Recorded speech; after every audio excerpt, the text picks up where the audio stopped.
A service of KIBMradio.com, the Internet's home for an all-old-time radio.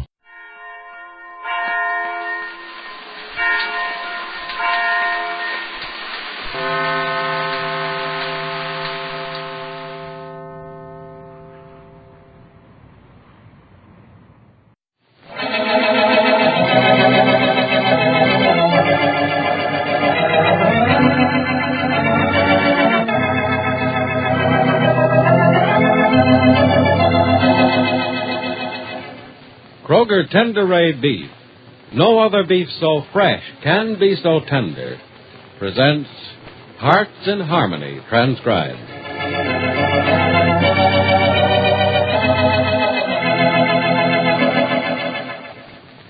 You know, one of these days when we come visiting at your house, we're going to bring some mighty grand news with us. We're going to say that famous Kroger Tenderay Beef is available once more. Mind you now, that news is yet to be told. For those wonderful, fresh, and tender Kroger Tenderay beef steaks and roasts are still hard to get. And do you know why? Well, because it's difficult to obtain the top grades of grain-fattened cattle that are used for Kroger Tenderay beef. Yes, Kroger selects only the very top grades of grain-fattened cattle. Then it's made naturally tender in just 3 days by the famous Kroger Tenderay method. It's always fresh, because through Kroger's own Tenderay method, there's no need for wasteful aging or loss of savory juices. Now, there are the reasons Kroger Tenderay beef is always fresh, always tender, always juicy. And one of these days in the near future, you'll be able to walk up to the meat counter of your Kroger store and get this beef that's so famous because no other beef so fresh can be so tender. Until that time, please remember, right up to the day when you can buy Kroger Tenderay beef again, Kroger will always bring you the very best beef that is available on the market.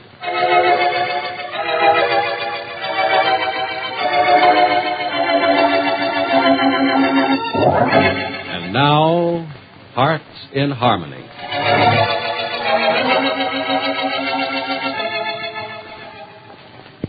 Suzanne, Penny Gibbs' sister-in-law, suddenly stricken by head pains, is in a coma in Rossville Hospital.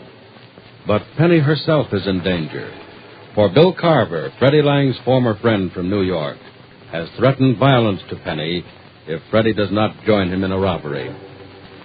It is late afternoon of the day planned for the robbery, and Penny's mother, Grace, sits at the hospital with Penny. Oh, Penny, I'm so upset I don't know what to do. There isn't anything to do, Mother, but sit and wait. Oh, I know. That's what makes me so nervous.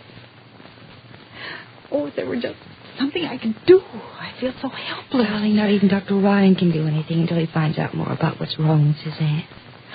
Oh, is she still in a coma? Mm-hmm. Dr. Ryan's expecting her to come out of it soon, though. Well, then will he be able to do more for her? He'll be able to do a lot more for her then. Oh, I'm glad to hear that. Poor girl. Poor Pat. He hasn't left her since yesterday evening when it happened. Well, how did it happen, dear? It was too sudden for me to remember much about it, Mother. She complained about pains in her head. Mm-hmm. While she and I were listening to Freddie Lang playing the piano, she just passed out. Well, she didn't cry out or call to you? Or say anything at all? No, I didn't even see her faint, neither did Freddie. It wasn't until he turned around to ask Suzanne how she liked what he was playing that we noticed anything was wrong with her. And then Freddie thought she just fainted. Poor darling. I suppose that Lang boy thought it was very funny. I think he was more upset at first than I was. I just didn't realize. I can't imagine that boy thinking anything is serious. Oh, Mother, let's not talk about Freddie. No, we won't. Not here, not now. But I want to have a long talk with you about him, Penny. Mother, don't. There's nothing to talk about. There's a great deal to talk about. Jed and I... No, I know, Mother. You and Jed are barely speaking because Jed gave Freddie a job. Well, haven't my fears been proved about him? Didn't he steal money from Jed the first chance he had? Freddie did not steal the $300 Jed gave him to take to Mr. Jackson in Carson Village. If he had, wouldn't he be in jail right now? The only reason he's not in jail is that you talked Jed out of bringing charges against him. That was Jed's own idea, Mother. Maybe so, but you agreed with him, didn't you? Yes, I did. Well, then, that makes you just as much at fault as he is. Oh, darling, what's the matter? Are we going to let Freddie Lang come between us? You're forcing him between us, darling. I simply can't understand why you tolerate that young man, much less have him in your own house. I thought we weren't going to talk about Freddie here. Well, we won't anymore. But we're going to have a nice long talk about him, Penny, and soon. You still have good sense in that pretty head of yours, but you don't seem to be using it where that Lang boy is concerned. But I'm going to see to it that you do. Hello, folks. Oh, hello, Johnny. Oh, how are you this afternoon, Johnny? Fine, Miss Billings. It's almost evening. Look outside. It's getting dark. Oh, good heavens. And Jed and I are going to go to the Parkers for dinner tonight. Oh, then you are speaking to Jed. A little. But very little. Now, because I'm going to make us late for our date with the Parkers, he's not going to speak to me at all. Oh, I think he will, Mrs. Billings. He knew you'd want to stay at the hospital as long as possible, so he's out front in his car waiting for you. He is, Johnny? Oh, how nice of him. You see, Mother, you can be angry with him, but he's not angry with you. Oh, I'm not angry with Jed, darling. Just with some of the things he does. You call me at the Parkers as soon as you hear something about Suzanne. All right, as soon as I hear something. Fine. Goodbye, dear. Goodbye, Johnny. Goodbye, Mrs. Billings. No word yet about Suzanne? No, nothing yet. Dr. Ryan hasn't come out of her room for over an hour. Oh. Pat's still in there with her? Mm-hmm. He won't leave, not even to eat. Well, look, the guy's got to eat. He says he can't even look at food. Well, I think he better take a peek at it for his own good. You know how far you get arguing with him, don't you? No, not far. Oh, Johnny, don't worry. He'll probably eat something tonight or as soon as Suzanne comes out of it. I hope so. Suzanne's been out constantly. Hasn't come out of it once? No, not once. Gosh. Well, what about the baby? Dr. Ryan say everything all right? So far, so good. Well, that's something to be grateful for. Yeah. You know, Johnny, it's a funny thing, but Johnny, look. What? Coming down the hall from Suzanne's room. It's Dr. Ryan.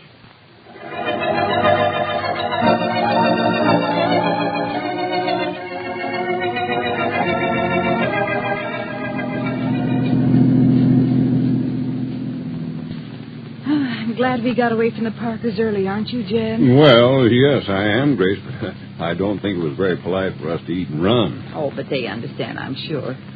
Especially after that phone call from Penny. Well, I suppose they do at that. Dr. Ryan says Suzanne's going to come out of the coma pretty soon, eh? Yes. As soon as we get home, I'm going to call the hospital Oh, and no, find out. no. There's no point in doing that, Grace. You talked to Penny less than an hour ago, and Penny will call you as soon as there's any change. I suppose so. But I think I'll call Penny anyhow. Maybe I can talk her into leaving the hospital and letting me go up there instead. No. If you ask me, there's not much gain by either of you sitting up there.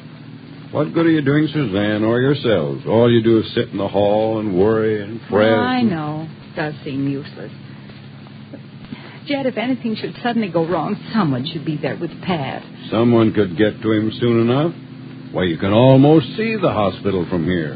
And right here is where we live. Well, maybe you're right, Jed. Jed, what are you looking at? Those two young fellows walking down the other side of the street. Oh. For a minute, I thought I knew one of them. Well, I don't think I... Yes, I do. When they went under that street light and turned the corner, I saw their faces. The smaller of those two boys is Freddie Lang. Oh, no. I don't think so, Grace. Well, I'm sure of it. And that bigger boy looked like a hoodlum. Yes, he did. But the smaller one wasn't Freddie. And I know the boy better than you do. Jed, that was Freddie Lang, and you know it. What is he doing out with a person like that? Well, I wouldn't know, Grace, because I wouldn't be too sure that it was Freddie. Well, I'm sure it was. Well, I can tell you this. If that was Freddie, I don't like it.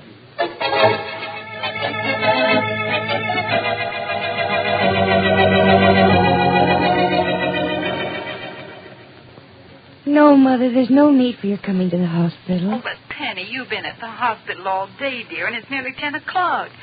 Don't you think you ought to come home and let me take your place up there? No, Mother, I talked to Dr. Ryan again just a few minutes ago, and he said that Suzanne's getting along much better. So I think I'll leave. There's no need for anyone to be here. Oh, I'm so glad to know she's going to be all right. Well, Dr. Ryan didn't go so far as to say Suzanne was going to be all right, darling, but He did say there was no danger of anything happening tonight, so Johnny will take me home. And you get some sleep, won't you, dear? Yes, I will. I'm awfully tired. Now, don't you worry about Suzanne any more tonight. Even Pat's relaxing. They gave him a room in the hospital, and he's in bed asleep. So you go to bed, too, and I'll pick you up first thing in the morning. All right. Are you sure you pick me up now, dear? I'll be at your house at 8, Mother. All right. Good night, Penny. Good night, Mother. All right, Johnny. I'm ready to go home.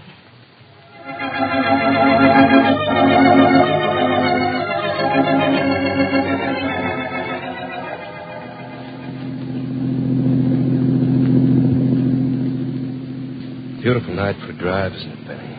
Yeah. It's just lovely. The town's awfully deserted. What time is it, anyhow?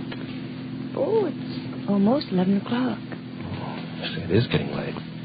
But, can you spare just 2 or 3 minutes and let me drive down River Street? All right, Johnny. It's a good thing you said all right, because I was going to go down River Street anyhow. No. Oh, it is a nice night for a drive. Look at all the cars parked along the drive. Yeah. I wonder why they're not moving. Johnny, we're not going to stop and find out. I have to get up early in the morning. Johnny, look out. The car's pulling out from the curb. Holy mackerel. Oh, that was close. Dumb jerk, why don't you look where you're going? Johnny, don't. That's not going to do any good. I know. That guy ought to be tossed in jail. Another 2 or 3 inches, and we'd have been back at the hospital again, but his patience. Yeah, it was an awfully narrow squeeze, but let's not think about it. It's over. It wasn't anything. No, but it could have been plenty. Hey, look across the street there. Where? Over there. Those 2 fellows walking down the street. Oh, yeah, I see. Oh, one of them's Freddie. Yeah. Yeah, but who's the other guy? Bacon? I don't know. I've never seen him before. You know, I don't like the looks of that. I don't either. Shall we turn around and go back and talk to Freddie? No, Johnny, I don't think so. They're just walking up the street. Yeah, I suppose. Can you still see them through the back window? Yeah. Penny, let's go back and talk to Freddie a minute. No, Johnny, I don't think we'd better. I know it looks suspicious, but after all, whatever Freddie's doing is really none of our business.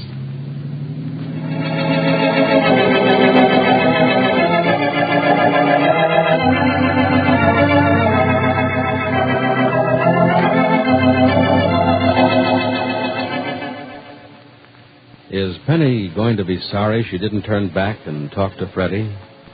Is the big fellow with Freddie his friend Bill Carver? And are they on their way to rob that store tonight? And is Suzanne improving as much as Dr. Ryan says? Be sure to listen to the next dramatic episode of Hearts in Harmony.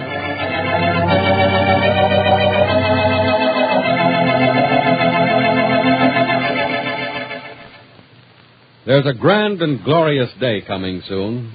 That's the day you'll be able to step up to the meat counter of your Kroger store and say, "Kroger Tenderay beef, please," and get it. Yes, one of these days soon, fresh and tender Kroger Tenderay beef will be available again.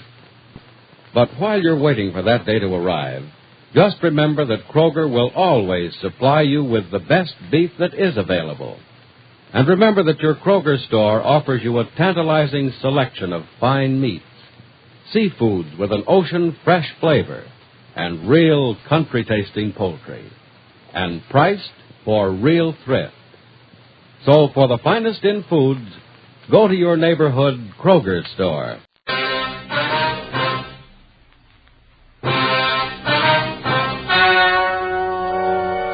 The story you are about to hear is true. Only the names have been changed to protect the innocent.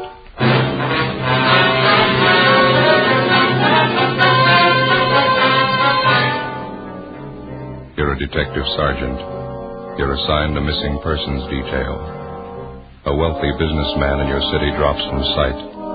There's no trace of him. There's no apparent reason for his disappearance. Your job, find him.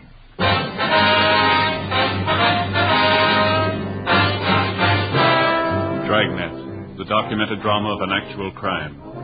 For the next 30 minutes, in cooperation with the Los Angeles Police Department, You will travel step by step on the side of the law through an actual case transcribed from official police files. From beginning to end, from crime to punishment, Dragnet is the story of your police force in action. It was Saturday, February 6th. It was foggy in Los Angeles. We were working the day watch out of missing persons. My partner is Ben Romero. The boss is Thad Brown, chief of detectives. My name's Friday. I was on the way back from communications, and it was 8:15 a.m. when I got to room 67A. Missing persons. Hello, Joe. Oh, hi, Vance. How you coming on the Jarrett case? Oh, nothing. It's a dead end so far. Yeah, it's a tough one. Joe? Yeah, Ben. Just got a call from Evans, Harbor Division. They found Jarrett's car. Where? Parked at the end of Pier 6, abandoned. Found it about 7 o'clock this morning. Yeah, they checked the car over? Mm-hmm. They found Jarrett's coat in the front seat. Letter in the pocket. Yeah? Suicide note.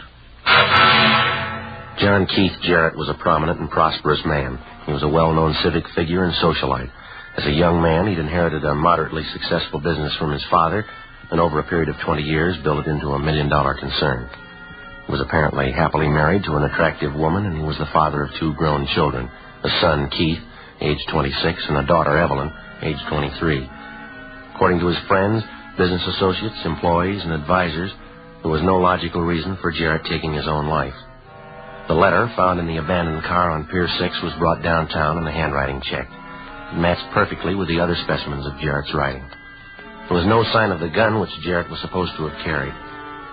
9:35 a.m. Ben and I drove down to San Pedro, boarded police boat number 1, and joined with officers Brett, Hanby, and Tretter in a 2-hour search of the area around Pier 6. We found nothing. 11:40 a.m. The launch headed back for the dock.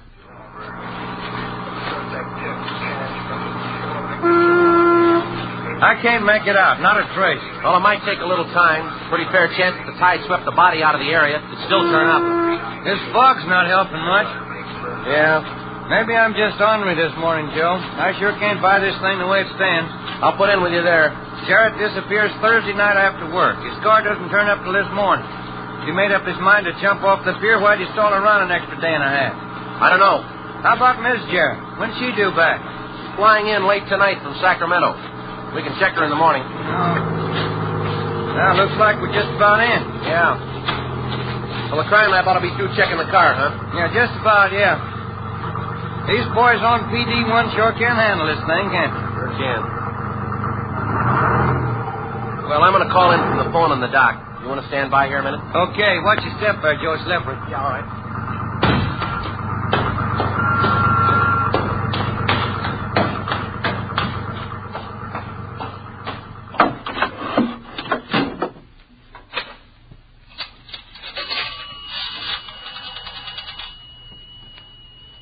Michigan 5211, please.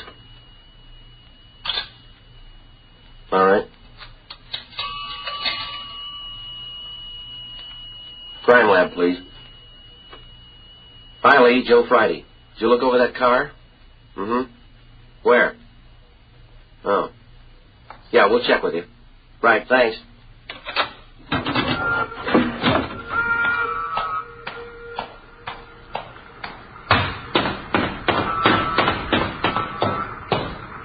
How'd they do, Joe? Anything? Jarrett's gun. The crime lab boys finally found it. Where? In his car. It was hidden up under the dashboard. Yeah? Gun's been fired recently. 2 empty shells. How the recovered gun might tie in with Jarrett's disappearance and the suicide note, we had no idea. When the car was found abandoned at the end of Pier 6, the obvious guess was that Jarrett had taken his life by drowning. If that was the case, what accounted for the 2 shells in his gun? Why was it carefully hidden under the dashboard of the car after it was used? Why were the only fingerprints on it those of Jarrett? Together with Sergeant John Epperson, Ben and I spent the rest of the day interviewing the friends and business associates of the missing man. The answers were the same. Not one of them could think of a good reason why Jarrett would take his life. More than half of them thought that he'd met with some kind of foul play. Late that night, Mrs. Jarrett arrived back in the city. The next morning, Sunday, Ben and I drove out to the mansion in Bel Air to talk to her. She was a pale, middle-aged woman. There was a strong smell of liquor on her breath. I was just fixing these flowers. Not very good to keep them out of water very long, you know. Yes, ma'am. You go right ahead with it. Would you for some brandy or something? No, something. Coffee, something else? No, I'd thank you. I think I might stand a little brandy. Helps sometimes in the morning.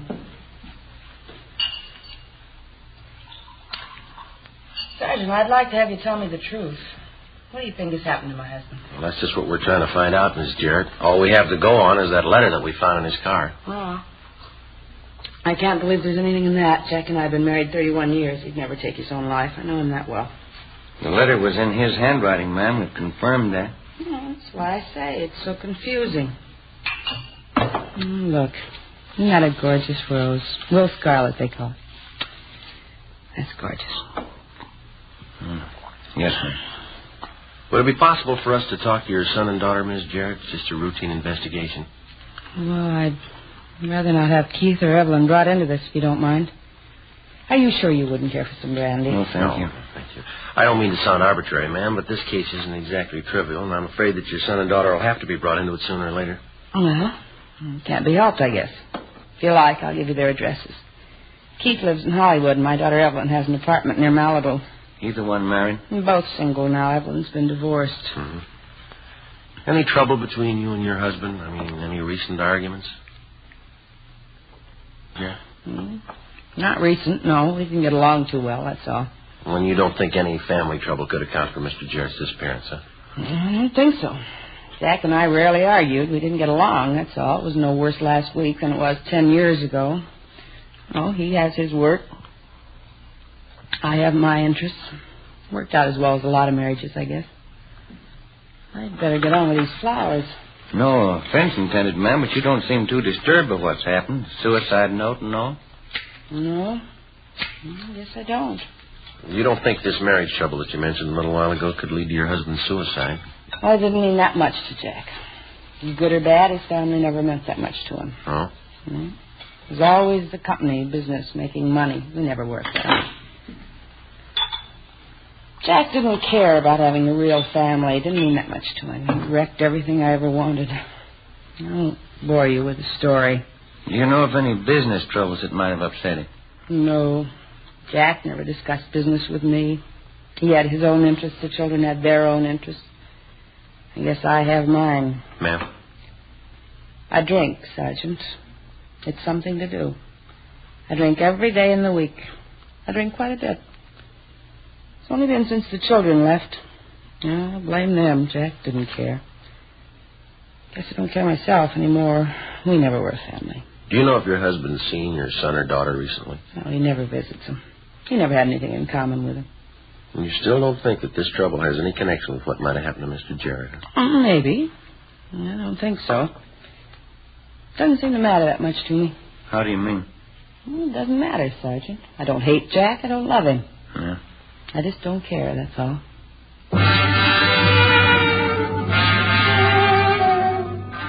Before we left the Bel Air mansion, we got the addresses of the son and daughter and showed Miss Jarrett's room.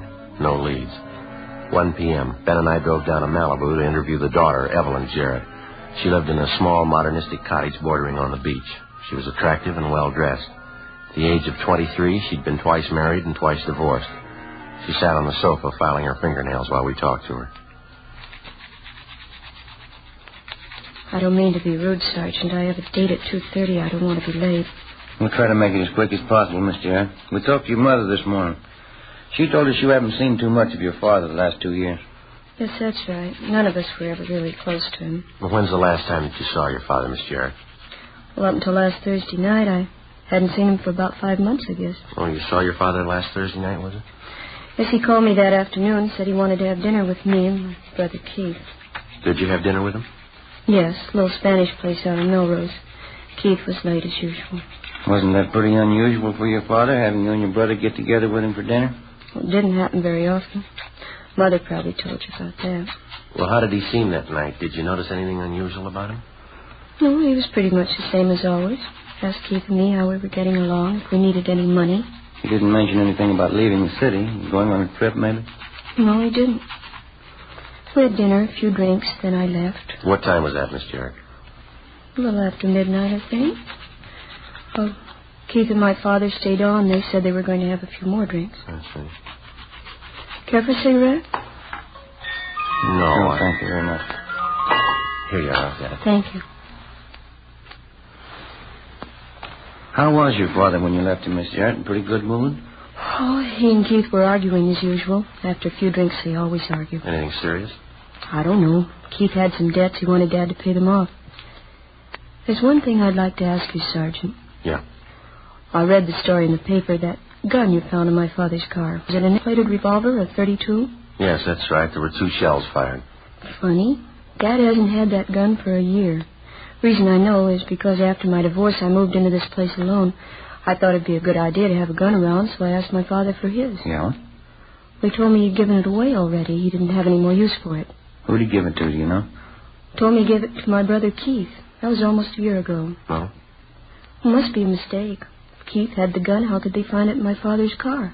Well, maybe Keith can tell us. As soon as we left Evelyn Jarrett, we drove to a public phone booth, and Ben put in a call to the Greencastle Apartments in Beverly Hills, where Keith Jarrett was living. There was no answer. Ben called the manager of the apartment. Yes, sir. How's that? Mm-hmm. When did you say? I see. All right, thank you. Bye.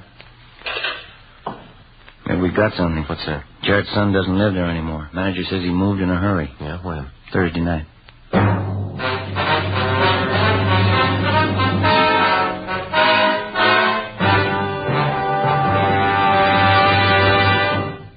You are listening to Dragnet.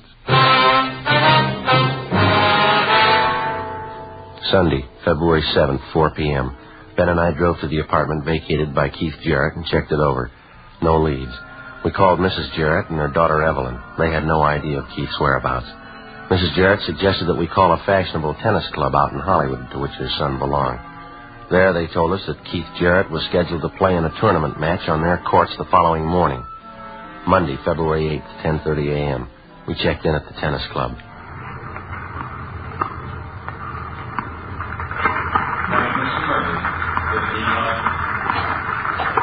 Joe, I talked to the man at the desk. Yeah? He said Keith's around here someplace. He's having a boy page him. He'll send him over to her.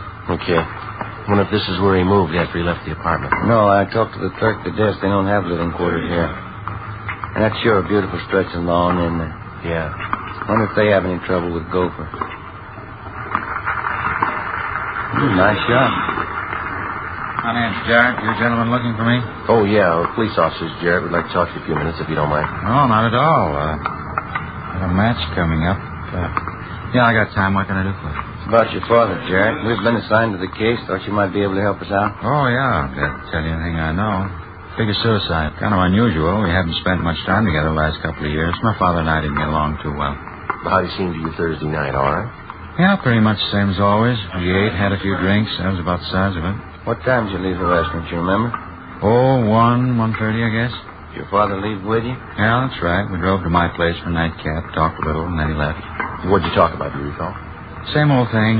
Tried to argue me into taking a job with a company. He's been trying to sell me on it for years. I never could see it. I see. What kind of work do you do now, Jack? Tennis. How's that? I play tennis. Follow the tournaments. I like it pretty well. My father never could see it. He calls it tennis bums. I see. And you don't have a regular job that you work at? No, that's what we always argued about. I like tennis, though. Figure if you've got the money and you don't have to work, you might as well be doing something you like. Hey, you fellas care for a stick of gum? No, thank you. No. Excuse me. You know, I've been doing pretty well since I strengthened my backhand. I'm seeded fourth in this tournament. That's so. Oh. Pretty good life all in all. A lot of fresh air. Nice looking girls around. Good class people. Mm-hmm. You still live in town, Jack? A friend and I rented South Hollywood. Just moved there. When'd you move? Sometime last week. Why? Thursday night? Yeah, that's right. Thursday night. Is that supposed to mean something? You left pretty much in a hurry, didn't you? I guess so, yeah. Mind telling us why? Look, let's go back in the lounge. Yeah, okay.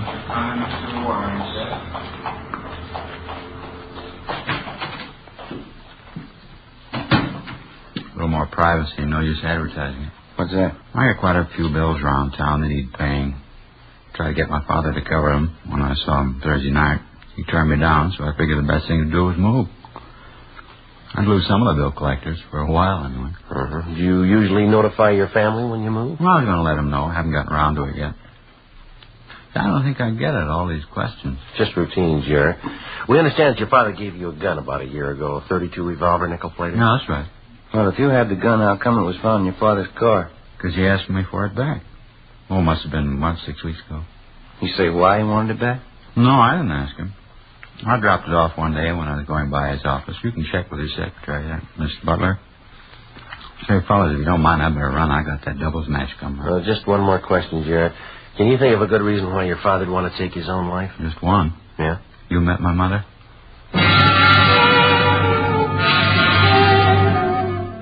During the next 3 weeks, besides checking on dozens of other missing persons calls, we continued pushing the search for John Keith Jarrett. One by one, we eliminated the possibilities. Jarrett's personal physician told us that after a recent examination, he considered his patient to be in sound physical and mental health. We rechecked Jarrett's business rating. His company was in excellent financial condition. His bank statements were gone over. Nothing showed there. We talked to Jarrett's lawyer. He could think of nothing to account for his client's disappearance or possible suicide. We went back and retraced our steps. Outside of the gun found in Jarrett's car, which tied in with nothing, there was no hint of fire involved.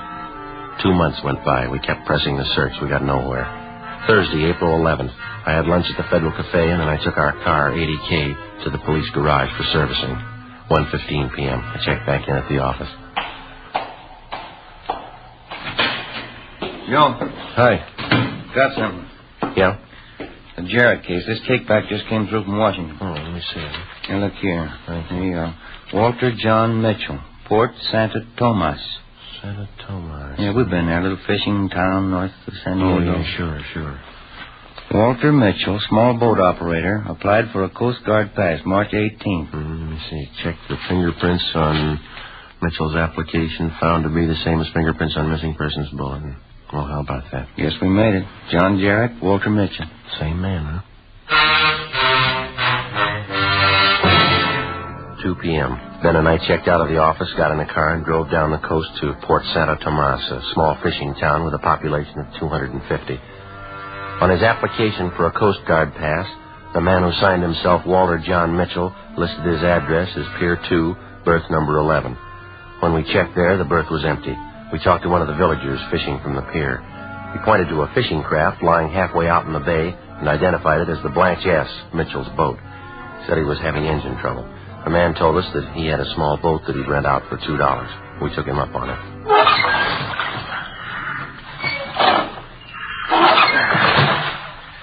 Sure hot down here. Think I'll get rid of this coat. Yeah, it's a good idea. Yep. I'll give you a hand there. Thanks. Yeah. Oh, it's sure a long pull.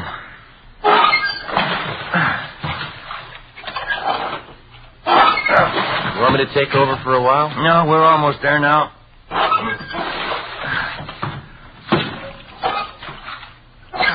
Yeah, easy now. We're coming alongside you. Yeah, all right.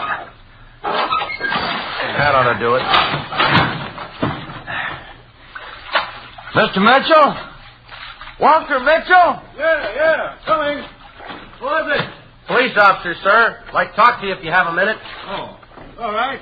Come on aboard. Hold it steady there. All right, I got it. Go ahead, Ben. Yeah, all right. Look, watch. You better grab hold of my hand. Yeah, all right, thank you. Tie up and climb aboard. Yes, sir. Thanks. Come on aboard, officer. Thank you. My name is Romero, sir. This is my partner, Sergeant Friday. How do you do? How do you do, sir? Here we are. You can sit on that hatch cover if you like. Clean. Scrubbed it down myself this morning. Oh, that's fine. All right, thank you, sir. Beautiful day, isn't it? Nice warm sun. Look at that. Water's clear as crystal. Good life out here, officer. Yes, sir. I guess you have a pretty good hunch why we're here. Well, I don't know. I'd like to have you tell me.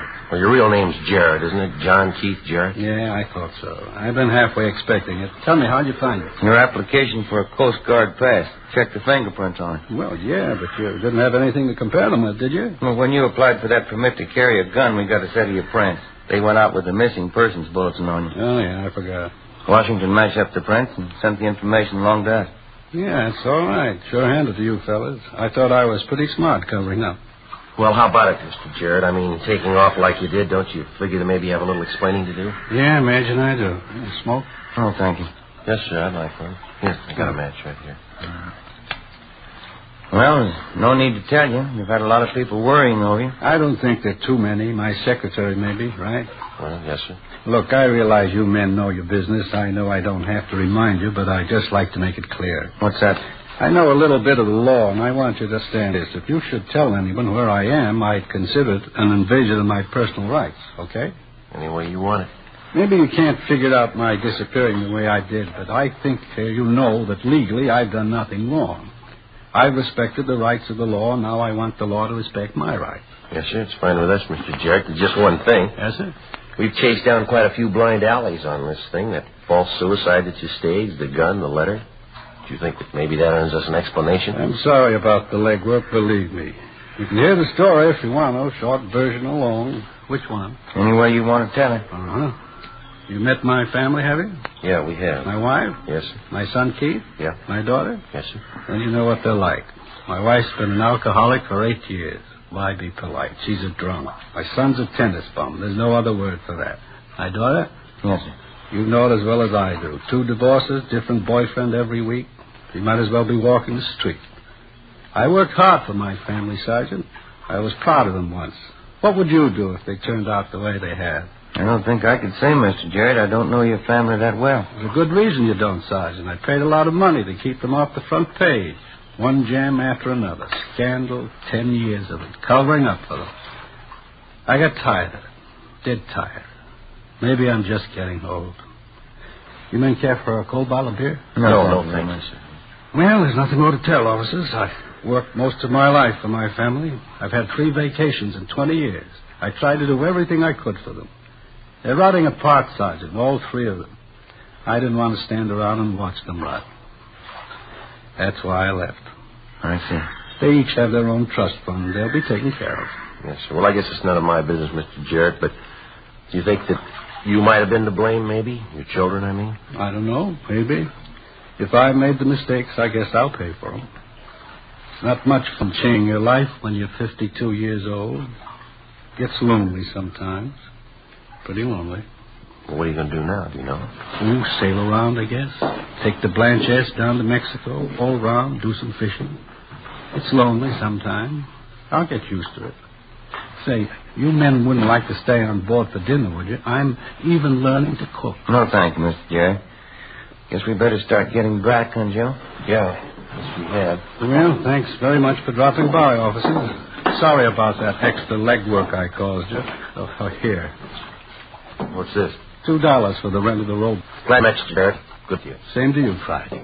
Goodbye. Bye, Mr. Jarrett. Watch your step there now. Yes. Yeah, we got it all right, I think. There you go. Okay, Joe, come ahead. All right. Passed off your line, boy. Okay, thanks, Mr. Mitchell. Goodbye. Goodbye. Good luck, gentlemen. Good luck to you.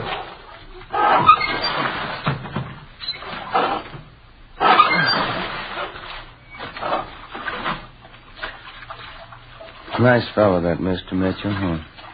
Yeah. Strange one, huh, Joe? Oh, I don't know. He seems pretty happy. Must have been pretty rough on him. Yeah. What's it prove? It's no crime to get lost.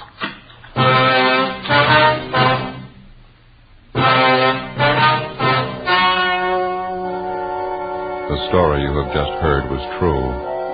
Only the names were changed to protect the innocent. On April 19th, a final report was filed by officers investigating the disappearance of John Keith Jarrett. In a moment, the results of that report.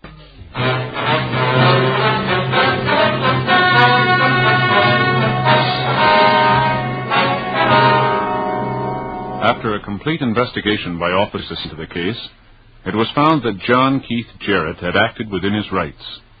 Legally, for the officers to disclose his whereabouts would have constituted an invasion of privacy. 3 years ago, unknown to his family or friends, John Jarrett died and was buried anonymously.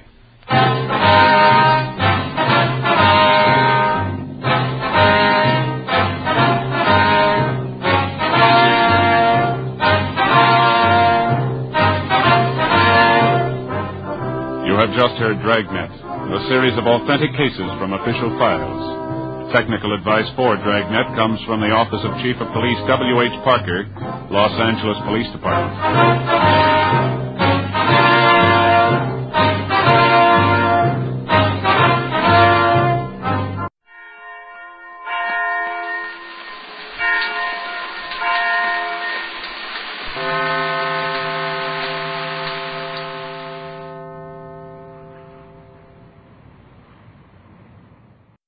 Ladies and gentlemen, the material and quotations included in the following program have been taken directly from news dispatches off the wires of Associated Press, United Press, and International News Service.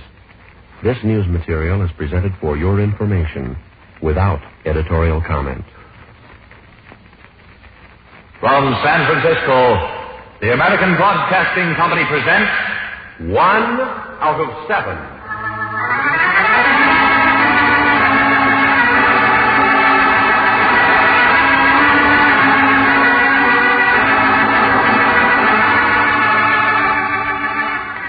24 hours make a day, 7 days make 1 week. And from these past 7 days, the editors here in our San Francisco newsroom have chosen the one story which they have judged most worthy of retelling. This is 1 out of 7.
Spring has come back again to the land of free men. And all up and down the nation, in the quiet suburbs, in the town and village, beneath blankets of young spring stars, free men sing their songs onto the night air, sharp with the smells of wet, green grass, heavy with omens of nourishing rains soon to come.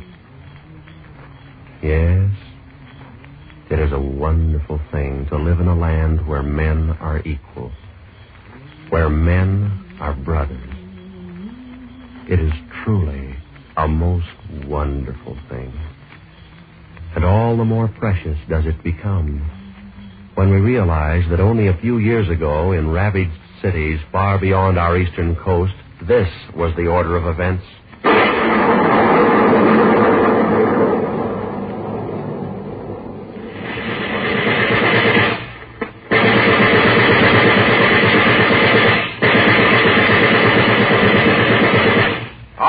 Lieutenant. Clear away the bodies from the wall. Come along. Fast there. We haven't all night. Line up another dozen of the Jewish animals against the wall. Fast, fast. That is it. Juden, swine. Soon they will all be gone. We must make it clear that we are the masters. Achtung. Ready. Aim. Fire.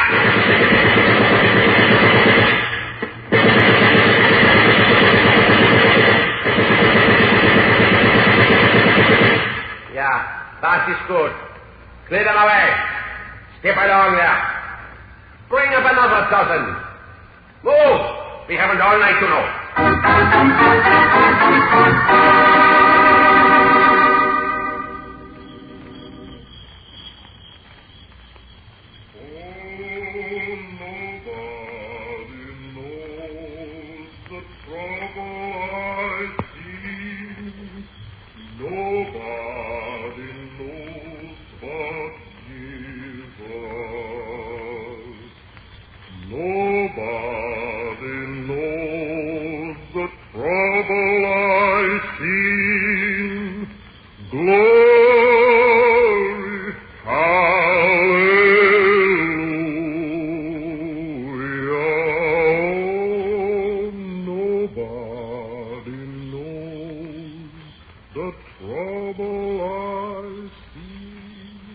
Yes, it is a wonderful thing to live in a land where all men are brothers. truly a wonderful thing.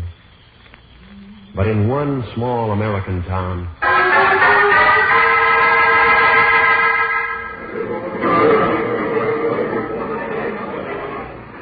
a young Negro, too active politically to suit his white neighbors, is dragged from his home to a field on the outskirts of the town.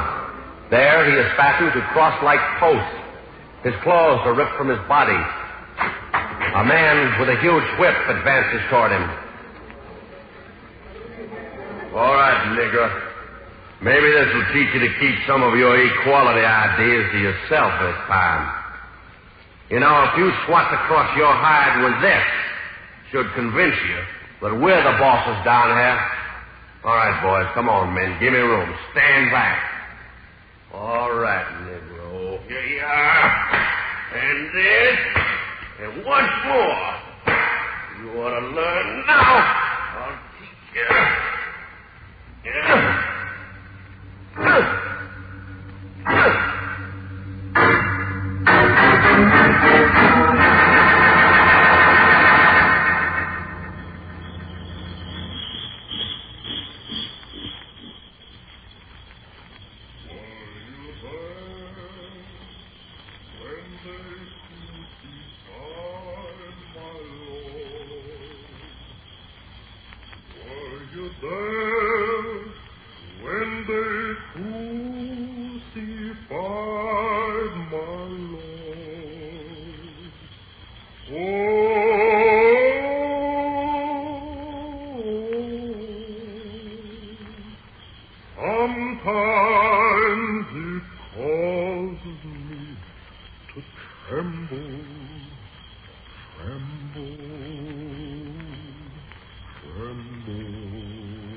Spring has come back again to the land of free men.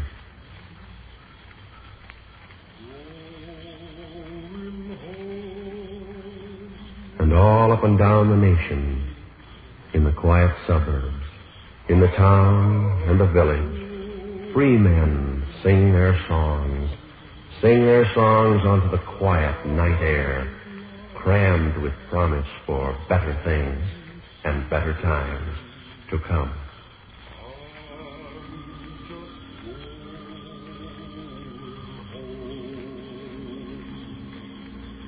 It's not far, just close by, through an open door. Work all done, care laid by, going to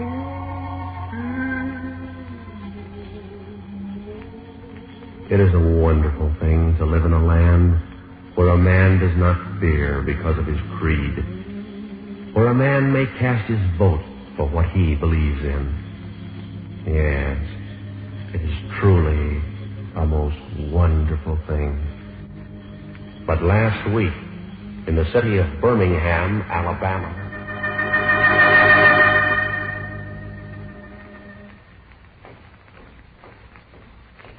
a Negro college graduate mounts the steps of Jefferson County Courthouse, makes his way down a long marble corridor, and enters the office of the Registrar of Voters. There, as provided by Alabama state law, the young Negro takes the voter's registration test.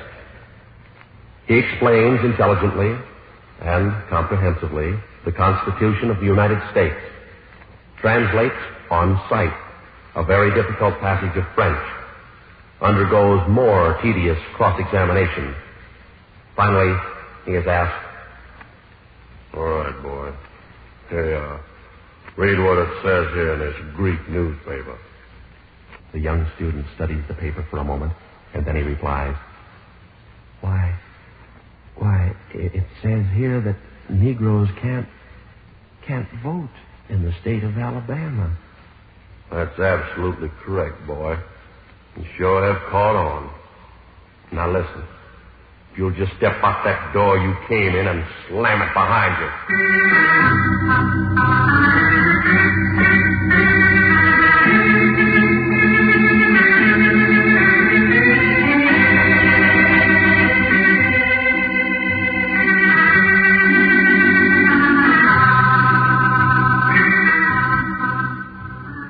In the neighboring state of Mississippi, in the small town of Tupelo, Reverend James Parsons filed his candidacy for the United States House of Representatives to oppose incumbent Congressman John Rankin.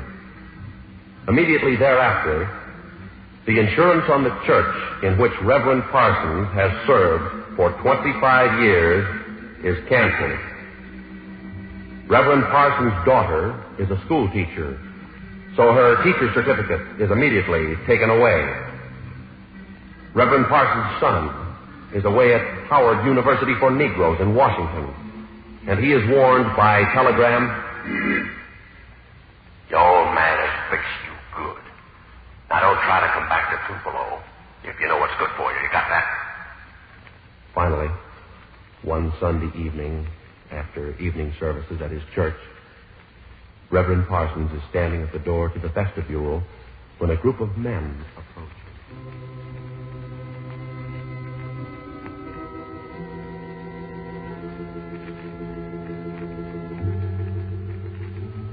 Good evening, gentlemen. What may I do for you? I'll tell you what you can do for us.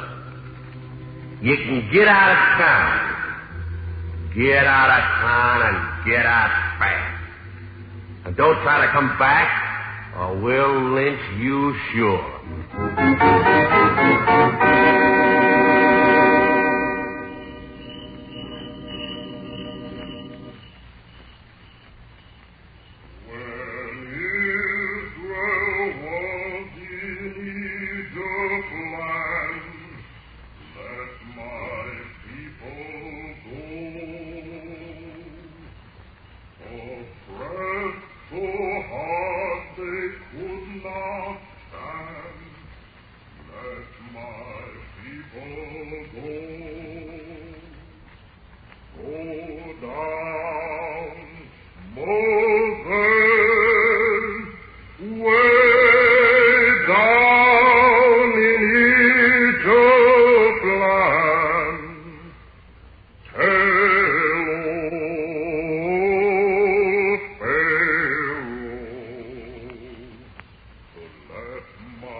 Spring has come back to the earth again, to the land of free men, and all up and down the nation, free men sing their songs onto the quiet night air, heavy with omens of nourishing rains to come.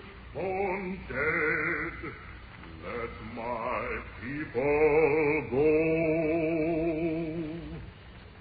Go down, Moses,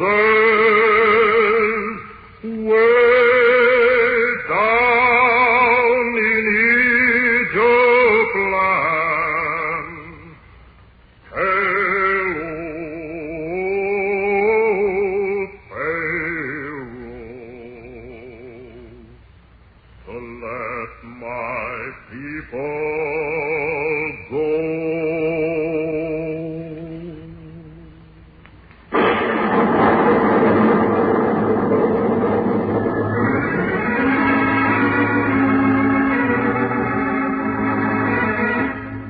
The script for 1 out of 7 is written by James Edward Moser. Gil Dowd was the producer. Music is by Otto Clare at the Hammond. All characters are portrayed by Jack Webb. Featured tonight was Joseph James, baritone. Tonight's presentation was based on reports taken from authoritative files and from dispatches off the wires of Associated Press, United Press, and International News Service. Listen again next week, same time, same station for 1 out of 7. John Galbraith speaking. This is ABC, the American Broadcasting Company.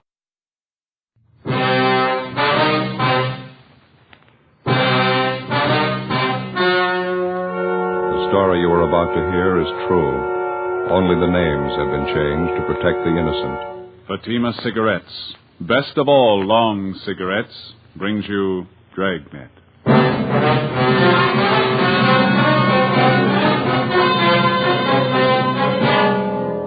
You're a detective sergeant. You're assigned to homicide detail. A potential killer is on the loose in your city. He's robbed 6 people. For no reason at all, he beats his victims senseless. He moves fast. He's well armed. Your job? Stop him. You'll be amazed when you compare Fatima with other long cigarettes. You'll find they now cost the same. But in Fatima, the difference is quality. You see, Fatima is the quality king-size cigarette because it contains the finest Turkish and domestic tobaccos superbly blended. And Fatima is extra mild, with a much different, much better flavor and aroma than any other long cigarette. So compare Fatima yourself. Fatimas now cost the same as other long cigarettes, but your first puff will tell you... Ah, that's different. Yes, in Fatima, the difference is quality. Ask your dealer for Fatima, the quality king-size cigarette. Best of all long cigarettes. Start enjoying Fatima for a new year of greater smoking enjoyment.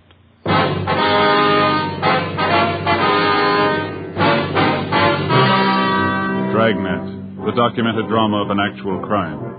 For the next 30 minutes, in cooperation with the Los Angeles Police Department, you will travel step by step on the side of the law through an actual case transcribed from official police files. From beginning to end, from crime to punishment, Dragnet is the story of your police force in action.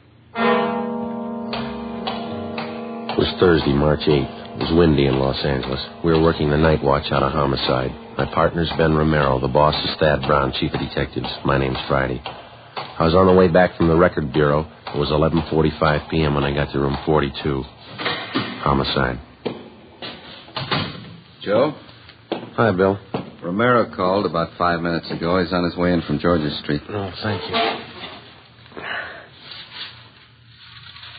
The captain still around? He's gone for the night. You can catch him at home if you want to. Trouble? The Rattlesnake Bandit. Got 2 more couples tonight. Right. Bad? About the same as the last 3 jobs he pulled. Pretty vicious. Gave the victims a bad going over. Who are they? The young salesman and his girlfriend. They were parked up in the Silver Lake area. Bandit robbed him. When he didn't find enough money in the young fellow's wallet, he pistol whipped him, messed him up quite a bit. Why'd he do that? Oh, there's no reason for it. The young girl in the car had an engagement ring on. She offered to hand it over. The bandit pulled her out of the car, punched her in the face, hit her quite a few times. Guy just seems to be looking for blood, that's all. No leads on him, huh? No, not so far. It looks like I'm out. Have you got any aspirin, Bill? Yeah, I got a fresh bottle this afternoon.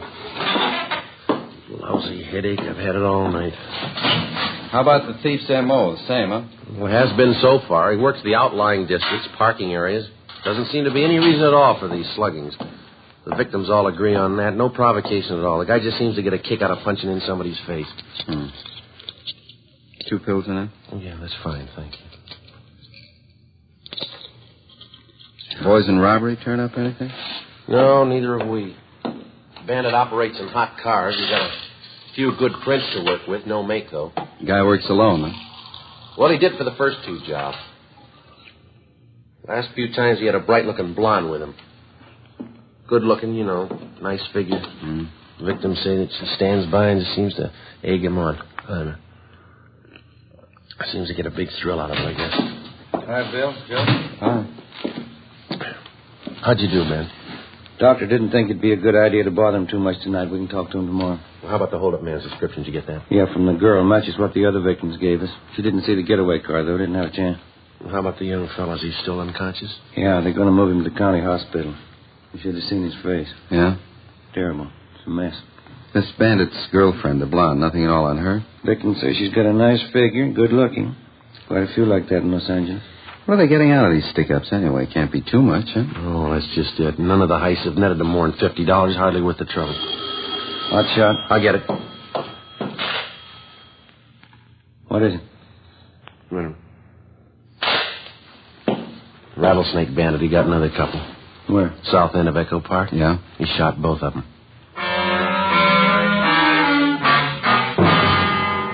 Together with Cummings and McCready from Homicide, Ben and I drove to the scene of the holdup and shooting in the Echo Park area. The victims were identified as Ralph Younger, 34, a high school English teacher. He'd been beaten severely about the face and neck and shot once through the right shoulder. His companion was a Thelma Donovan, 26, a grade school teacher. She'd been shot through the temple just above the eyes. She was still alive, but in a critical condition.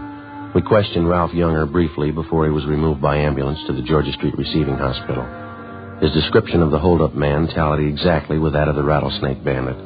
He also gave us the description and license number of the getaway car. We got out a broadcast and an APB. A routine check of the area failed to turn up any leads. 11 a.m. the next morning, Ralph Younger told us the story from his hospital bed. I was teaching Thelma how to drive, Sergeant. We were going along that side street when the sedan pulled up, forced us over to the curb.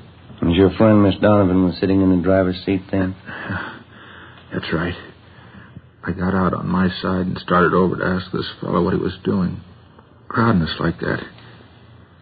He rushed up to me and started slugging me in the face with his gun. I went down. Mm-hmm. Well, what did Miss Donovan do? She started hollering for help. The hold-up guy ran over and shoved his gun at her. He had it pointed at her head. And he grabbed Thelma's purse and started looking through it. For money, I guess. Mm-hmm. Say, would you mind moving this pillar over a little bit? Oh, sure, gotcha. Oh, there we are. There, how's that, okay? Oh, under the shoulder, please. All right. Yeah. There you are. That's fine. Thanks. Were you lying on the street while all this was going on, Mr. Younger? No, he yanked me to my feet, made me stand by the car with my hands up. Thelma was crying. The hold-up man looked through her purse, and then he said, "Who are you trying to kid, lady? You got more money than this." Thelma told him the truth. It was all she had, $3. So what happened then? He shoved the barrel of the gun against her head, right here by the temple. Then I heard the gun go off. Thelma fell over in the seat. Wasn't any reason for it. No reason at all. Just shot her. Well, what did you do then? Do you remember? I jumped for the man. I wanted to kill him right there. He turned and fired the gun at me. Hit me right here, below the shoulder. Mm-hmm. Then he ran out and got in his car and drove off. There was a blonde girl with him. I got a good look at her. Blonde, pretty, attractive. Mm-hmm. Well, is there anything else about the man's description that you might have forgotten to tell us last night? No, I don't think so. I gave you the license number of his car. Can't you find him that way? It was a stolen car, Miss Young. We took it from one of his other victims. It was found out in Wilshire this morning. Bandit. I only wish I'd got my hands on him. Poor Thelma. How is she, do you know? Well, there's no late report. Maybe you better check with the doctor, huh? Yeah. Hey, before you go, would you mind ringing this button here? It's for the nurse. The shoulder's giving me trouble again. Yeah, okay. Well, thanks very much, Younger. Sure hope that shoulder of yours gets better. I hope so. Goodbye. We'll be checking with you later on. Yeah, okay. Come on, then.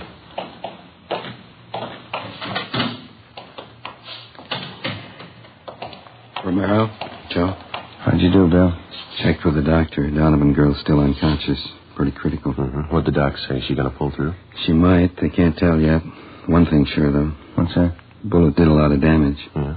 She's totally blind.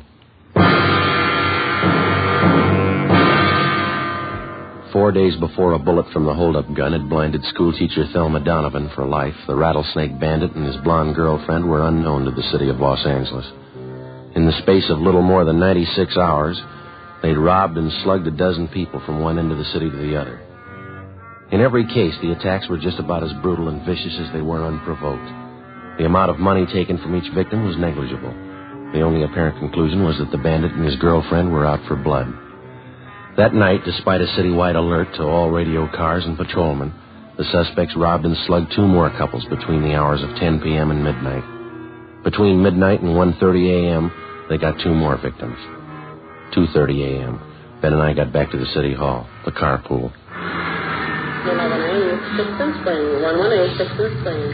Meet the officer.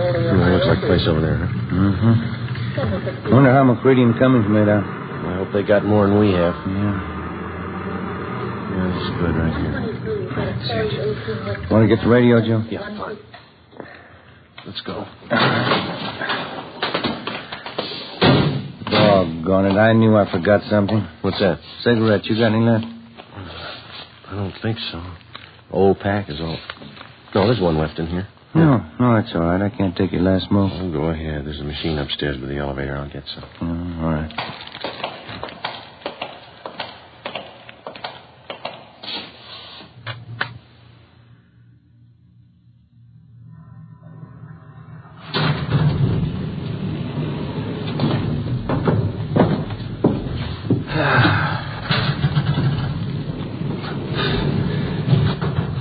I sure better get these shoes half-soled. I'll be walking around in my stocking feet pretty soon. You just got them a couple of weeks ago, didn't you? Yeah, that's right. Tops are as good as new. Soles of the darn things went just like that. No wonder they had them on sale. Yeah.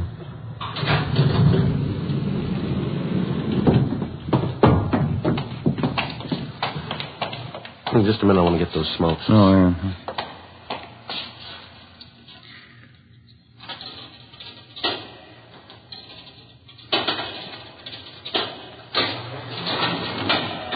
Skipper say he was going to stay around? Until about 2, yeah. He's probably gone by now.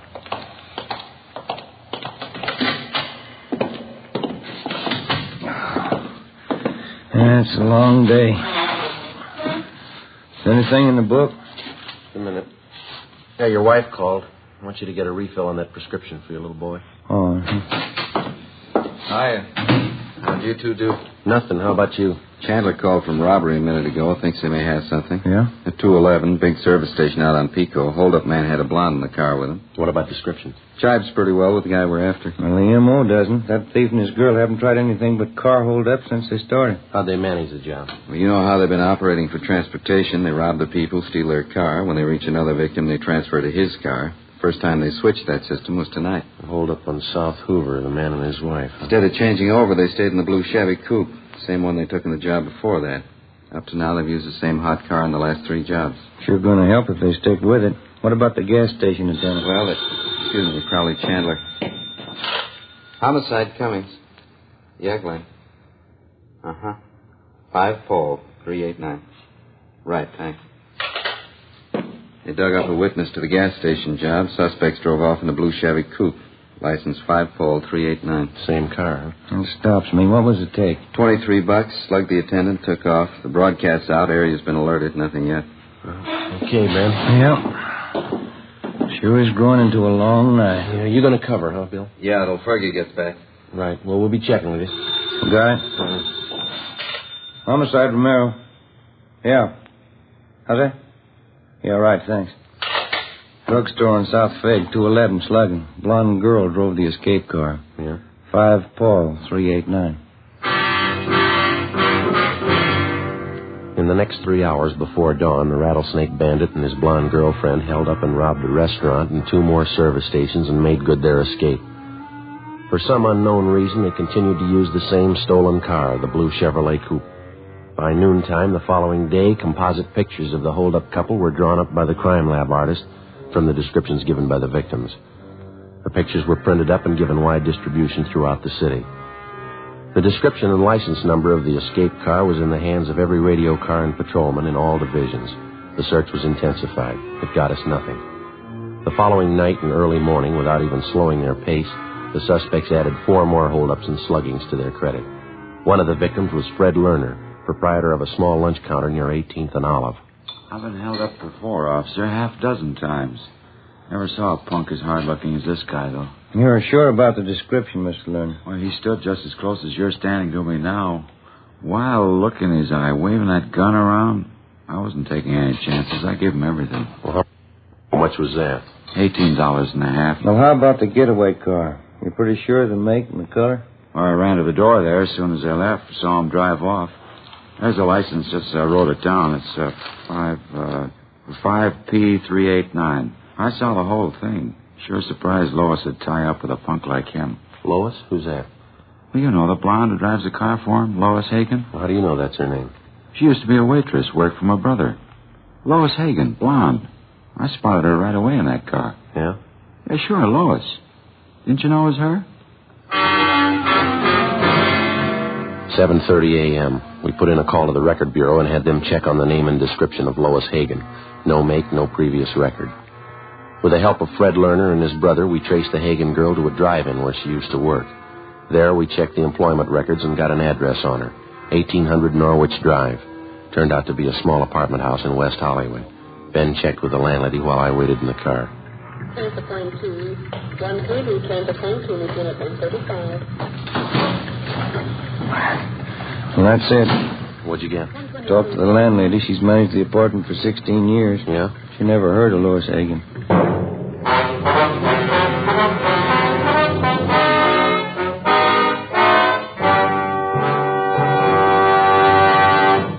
You are listening to Dragnet, authentic stories of your police force in action.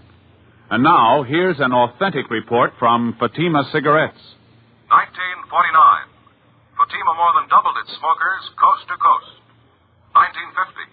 Another record-breaking year, with more long cigarette smokers insisting on Fatima quality than ever before. In 1951, enjoy Fatima quality yourself. Yes, friends, in Fatima, the difference is quality. Quality of tobaccos, the finest Turkish and domestic varieties, extra mild and superbly blended, to give you a much different, much better flavor and aroma. Quality of manufacture. Smooth, plump cigarettes rolled in the finest paper money can buy. Quality, even to the appearance of the bright, clean, golden yellow package, carefully wrapped and sealed to bring you Fatima's rich, fresh, extra mild flavor. Compare Fatima yourself. Fatimas now cost the same as other long cigarettes, but your first puff will tell you... Ah, that's different. Yes, in Fatima, the difference is quality. Start enjoying Fatima for a new year of greater smoking enjoyment. Insist on Fatima, the quality king-size cigarette. Best of all long cigarettes.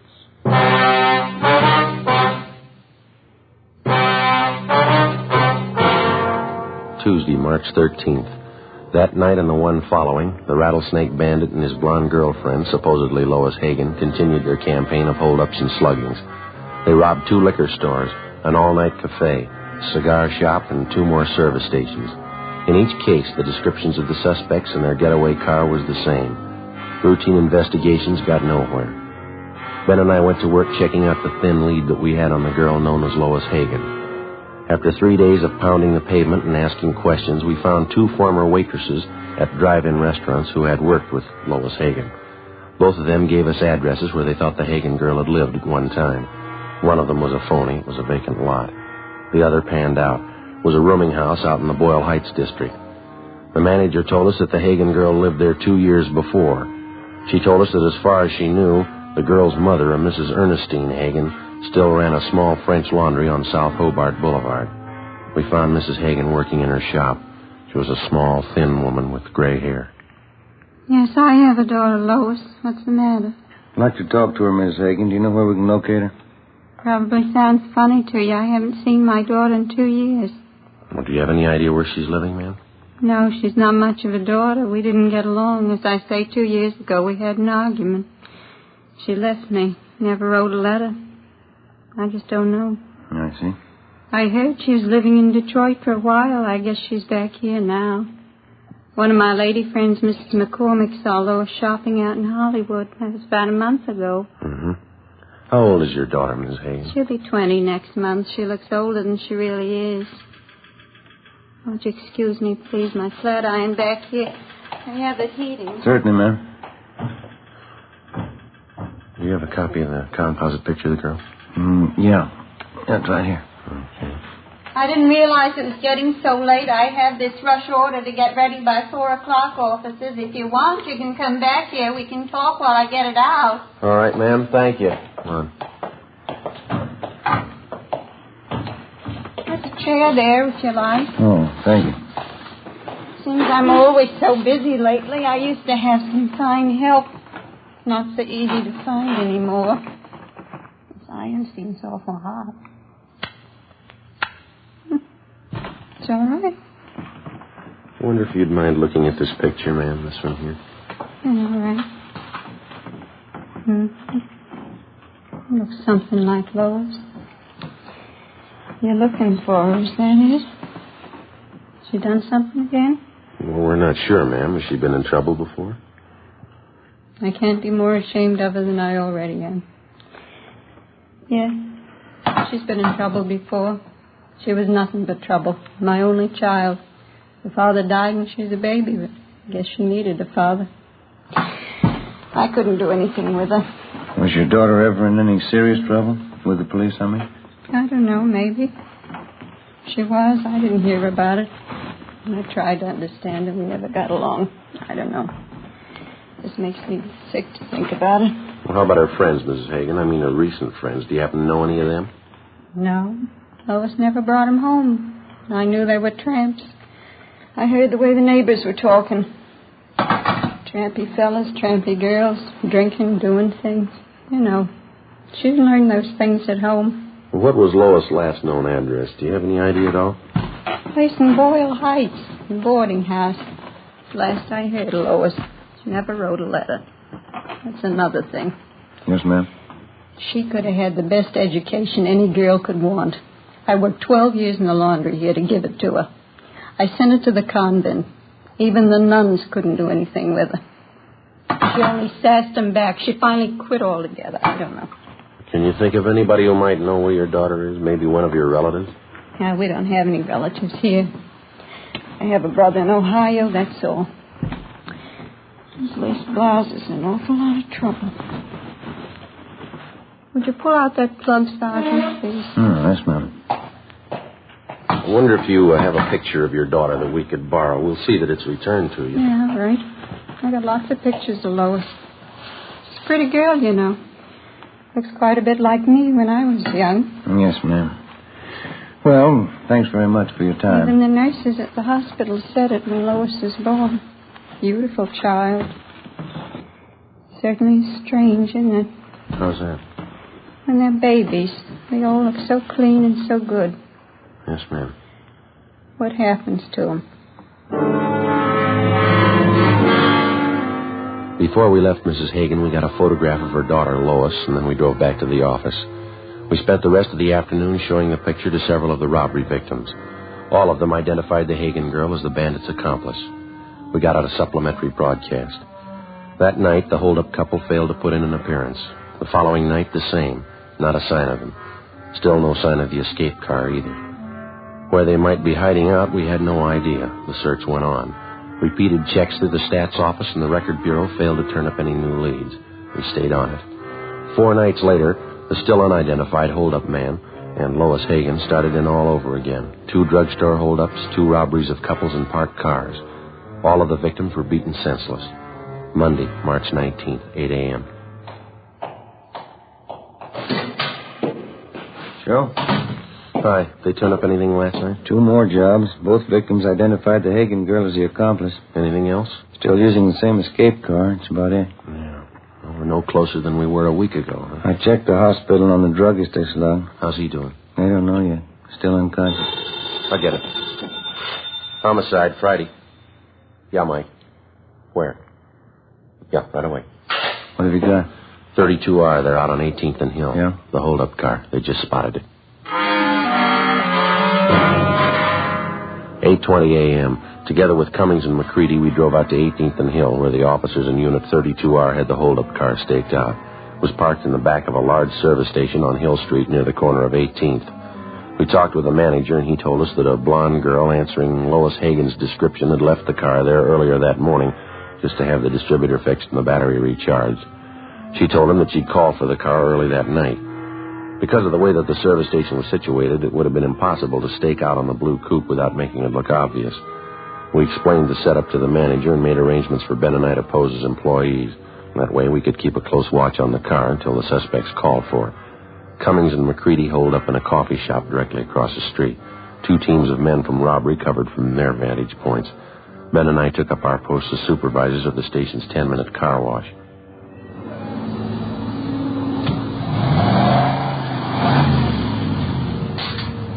They sure do a great business here, huh? Yeah. You mentioned to the manager about keeping the area clear around that car, didn't you? Yeah, it's all set up.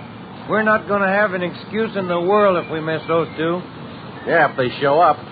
What are we supposed to do now? Pull these tickets off the cars as they move off the wash line?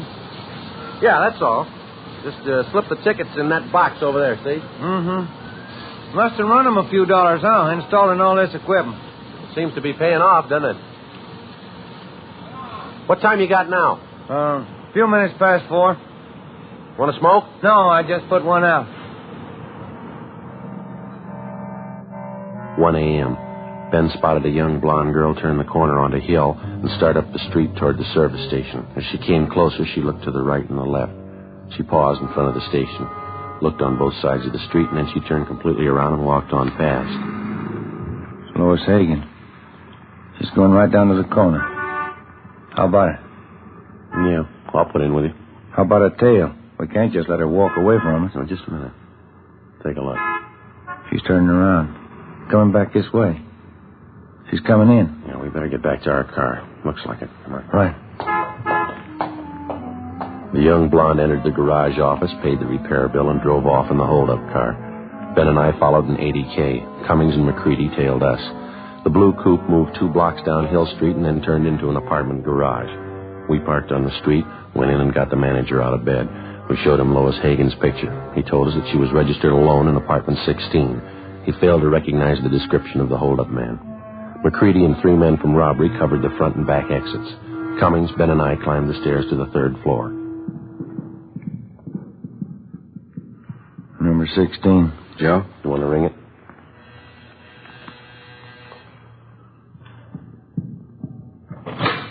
Yeah? Sorry, ma'am. Bedroom, Bill. Right. I'll take the kitchen. Wait a minute, what is this? Police officers. You Lois Hagen? You get out of here, let me in. Bedroom's empty. Nothing back here. All right, where is he? Come on, let's have it. Frank, get out! Cops, Frank, get out! Upstairs, you. Watch her, Bill. I got it. Come on, baby. Yep. Upstairs, Joe. Watching? Yeah, hold it. Yep. Frank, get out! The cops! Come on down, coppers. Give me room. Give it up, mister. You haven't got a chance. Give me room. I'm coming down. We got the building covered, mister. Give it up. Look out, Joe.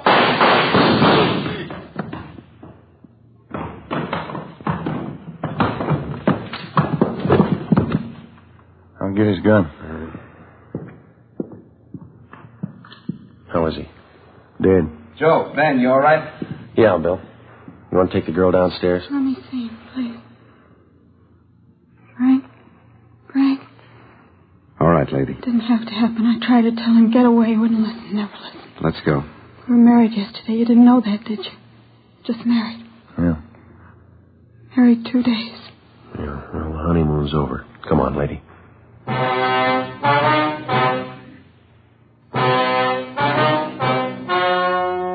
story you have just heard was true. Only the names were changed to protect the innocent. On August 5th, trial was held in Superior Court, Department 87, City and County of Los Angeles, State of California. In a moment, the results of that trial. Now, here's our star, Jack Webb. Thank you. Here's an invitation we just received from New York's famous Stork Club. Host Sherman Billingsley asked us to pass it on to you Dragnet listeners who have television sets. It reads, Fatima, best of all long cigarettes, cordially invites you to see the Stork Club on television beginning this week. Well, Dragnet welcomes the Stork Club to the Fatima family. It's a fine television show. You know the Stork Club recommends only the best, and as Sherman Billingsley says, in long cigarettes, that means extra mild Fatima. You can judge that yourself, just as I have, by comparing Fatima with other long cigarettes. Buy a pack of Fatimas. You'll find they now cost the same, but in Fatima, the difference is quality.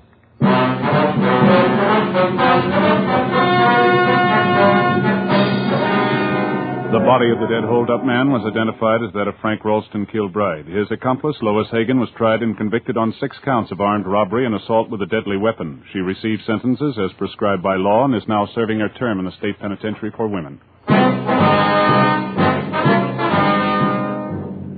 You have just heard Dragnet, a series of authentic cases from official files. Technical advice for Dragnet comes from the Office of Chief of Police W.H. Parker.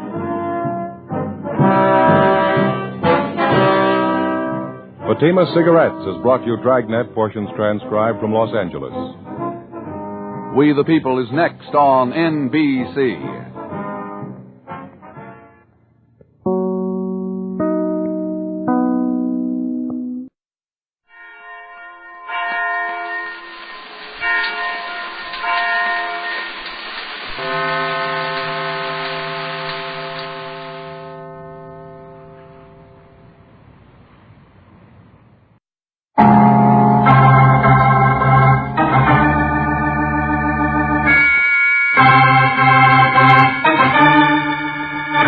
My name's Regan.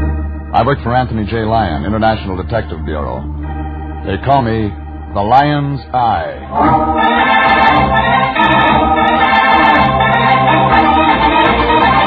Wednesday at 9, and CBS brings you Jeff Regan, Investigator, starring Frank Graham as Regan with Frank Nelson as Anthony J. Lyon. So stand by for mystery and suspense and adventure in tonight's story of The Lady Who Wanted to Live.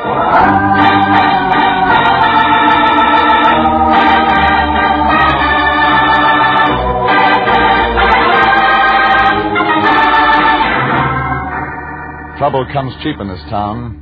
There's one item that's always on the market. You don't even have to go shopping for it. Somebody knocks on your door or dials your number, and you've got all you can handle. I found that out when I met Amy Goodrich, a long, low blonde with lots of speed.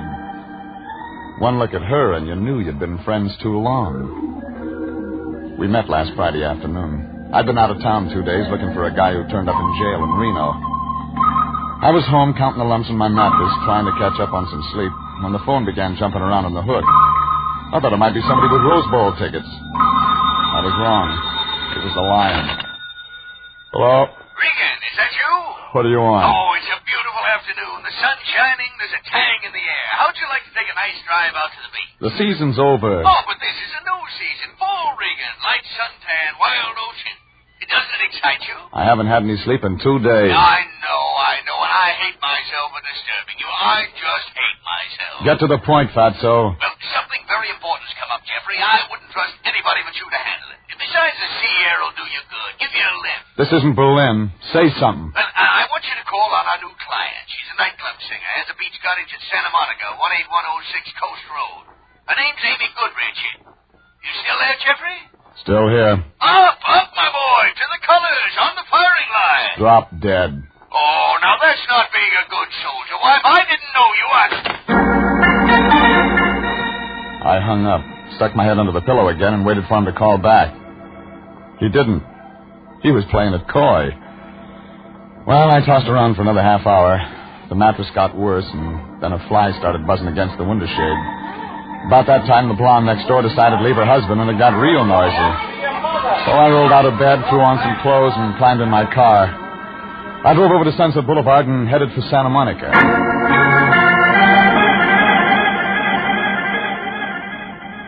18106 Coast Road turned out to be a bundle of flagstone and glass brick piled up against the ocean. Had a lot of angles, like a shyster lawyer. Figure whoever built it never heard of the FHA. Front door was open. Inside, a skinny little guy with a complexion like dried codfish was catching up on his music appreciation. His eyes swung around when I walked in. It looked like they'd been hurting him all his life. He turned the record player down, but those elevator shoes brought him up to my chin. I'm listening to music. Whatever you're selling, we don't want any. How do you know? We never want anything. So long. Amy around? Who are you? My name's Regan. What do you want? You her? She's around. All right, she's out back on the patio, taking a sunbath. You didn't tell me what you want with her. I don't. She wants me. Okay? Okay, sure, okay. Why should you be any different? Traffic problem, huh? We need stoplights. Go right on through the dining room. Just in case I want to write this up. Who are you? Felix. Felix Beethoven. Well? I didn't say anything.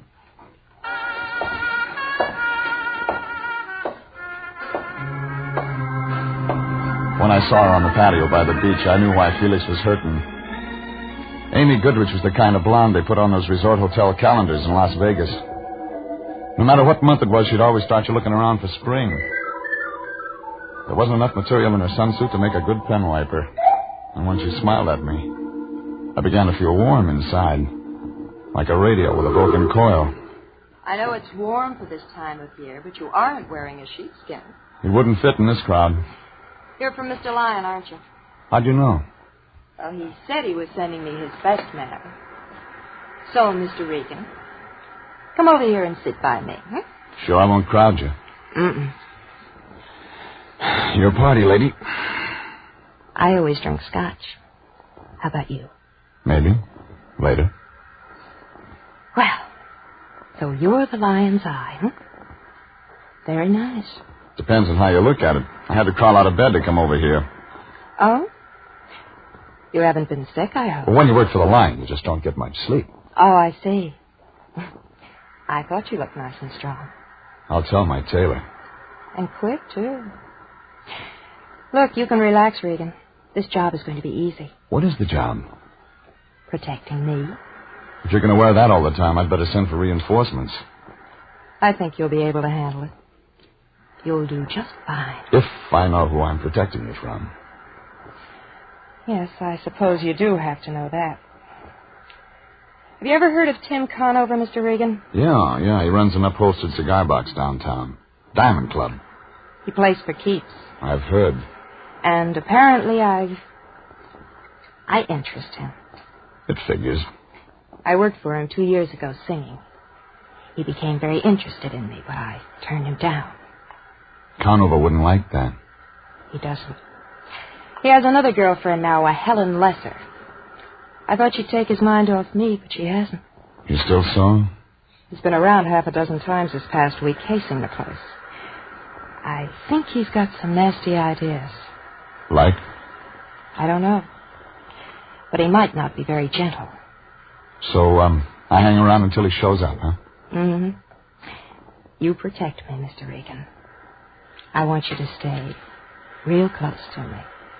I, could go to the Diamond Club, talk to him. You could, but he doesn't impress easily. And, I'd still want you around. I see.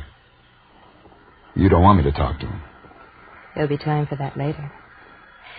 But right now, let's you and I get acquainted. Your boyfriend isn't going to like that. Felix? He's only my arranger. He writes better if he's jealous. He must turn out a couple of operas a day. He's got a bad ticker, hasn't he? He's got a bad heart. But let's talk about us. Conover, remember? Oh, Regan, don't go. I hate to be alone. I'll be back. Why'd you stay for dinner? I'll send Felix out to a double feature or something. I'm hired. I have to see Conover. All right. Kiss me goodbye. No thanks, lady. I gotta drive. But it figured Amy never read the vehicle code. I didn't mind when her arms went around me, but I could feel something else on the back of my neck. Eyes. Somewhere in that house Felix was watching. I knew he wouldn't like the kind of music we were making. Hurry back, baby. I could still feel him watching when I broke away and walked back through the house. He wasn't in the dining room, so I went through the archway to the living room. I didn't find him, but he found me. So a guy with a bad ticker, he was fast at his feet. He had a letter opener in his hand, but I didn't see the afternoon mail. I grabbed for him, he slid away. Then he came around again. This time I got my hand around his wrist. Drop it, Buster. Drop it. Take it easy. You got small bones. You're not built for rough work. Leave her alone. Leave her alone, Regan. You leave her alone.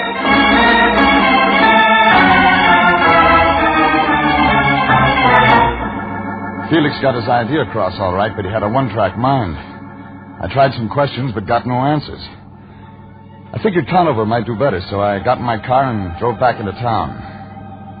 It was just getting dark when I parked in Figueroa near Olympic, in front of the Diamond Club. Things were slow when I walked in, too early for the jingle you spin crowd. When I asked for Conover, the bartender blinked a couple of wet stones at me. In back, bud. Jerked his head toward the rear. I got as far as the shuffleboard table when a brunette eased out of the shadows. She wasn't wearing a coat, and it figured she was there to stay. May I help you? I'm looking for Tim Conover. I'm expecting him. Come on in. Sit down, Mr. Regan. Oh, So you're Jeff Regan. Ring a bell? I've heard the name before. It fits you. You're a private investigator. Yes, of course. Tim's not in any trouble, is he? Not yet. What do you mean? Maybe I better talk to him about it. Huh? Well, if it's that important, I better find him. Make yourself at home, Mr. Regan. If you like scotch. Thanks. I helped myself to that, waited around for about 10 minutes. The phone rang once, and I let it go. A guy in a blue suit stuck his head in the door, said something about getting the wrong room, backed out. I was just catching up on my music when the door opened. Through the mirror, I saw Conover. A gray suit with a bulge in the front of his coat. There he is, Tim. Thanks, baby. I didn't know you played, Regan. Hello, Conover. I was having dinner. Helen tells me you've got something on your mind. That's right. Do I unload it now? In front of her? Well, why not? She's my baby. This is about another baby of yours. Do I go on? It's your show, Regan. Amy Goodrich wants you to know she's got protection. Oh? Well, all right, Regan. You did your job. You told me Amy's got protection. See you somewhere. She wants to be left alone. All right, she wants to be left alone. Anybody bothering her? You are, according to her. This guy's working in a weed field, Angel. I got over her a long time ago. I haven't seen her in 2 years. I believe you, Tim. All right, Regan. She believes me. This is where you get off. Amy says she's seen you hanging around her place lately. Makes her nervous. Wrong guy, Regan. You made a big mistake. Sure. So did the guy who picked Michigan. Look, I don't know what your pitch is, or Amy's, but I'm not buying any. You may change your mind. You know, you've been in business too long, taking too many rabbit punches. You ought to start taking care of yourself. You ring, boss? Yeah. Get rid of this bum. They were a real pretty pair of muscles. One of them had a nose that looked like he'd been dipping it in an ink bottle all his life. The other one had an ear that could have passed for a golf ball. Well, they walked me out a door that opened onto an alley in back of the club. That's when the one with all the nose frisked me. Hey, just in case, Patty, just in case. Get your hands off me, punk. Easy. We're just... Gussie says take it easy. Hey, look. State of California. Gun and all. This guy's a gumboots. Max. What? I don't like no gumboots. Gumboots worse than a bum. You hear that, gumboots? Gussie says a gumboots is worse than a bum. You don't talk. Gumboots, how tough are you? Still don't talk. Hey, Gussie asked you, how tough you are, huh? Are you tough? Tough?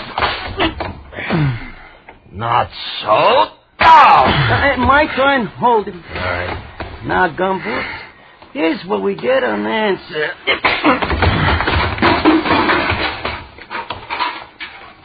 Very nice, Gussie. Thank you. Come on, Maxie. We'll be late for dinner. Yeah, what about him? Ain't you hurt? He don't feel like eating tonight.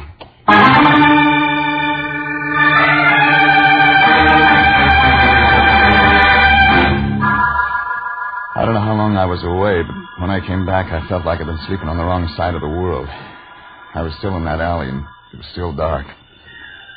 My head was rattling like it was full of broken glass. The yellow cat with an inferiority complex was sitting there looking at me. All over once, he started running. Regan. I didn't try to catch him. Regan! Regan! Oh. Can you hear me? Wake up! Yeah. Have you been drinking? Oh, shut up. I send you out on a simple little job. I put all my faith and trust in you, and what do? Wind up in an alley drunk. Get out of here. Nuzzled up to a garbage pail, bleary-eyed, with melon seeds in your hair. Stop blowing steam, Fatso. You're not a locomotive. Oh, now, don't get so excited. You're getting seeds all over. Give me a hand, will you? Yeah. How'd you get here? Amy Goodrich called. She was getting worried about you. Said you went over to see Conover. She wanted me to stop you. I figured you would. But she's too late. A couple of his boys played beanbag with my skull. Well, who does Conover think he is, anyway, pushing my boy around? Just who does he think? There's the door. Go in and ask him. Well, now, I couldn't do that. Well, tell me, what's this all about? That's what you're going to tell me. But I don't know anything. Amy Goodrich must have told you something when she hired me. If you're holding out on me... But I'm not, Jeff. Well, then start checking. Find out about Conover. Conover? What do you want to know about him? Everything. Find out, for example, if there's anything Amy Goodrich could be blackmailing him with. Blackmail? Regan, what is going on? I told you I don't know. Well, then make a guess. Okay. It looks like everyone's in love with Amy. I left the lion standing there. He looked worried, like an elephant with a skin rash. None of it made sense. I knew I'd have to get some answers before long.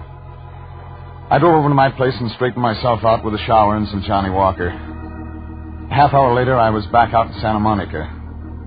The fog was closing in over the house when I rang the bell. Nobody answered. But somewhere in the back there was a light, so I walked around in the sand. The patio was empty. Inside, Amy was sitting on a zebra-striped couch.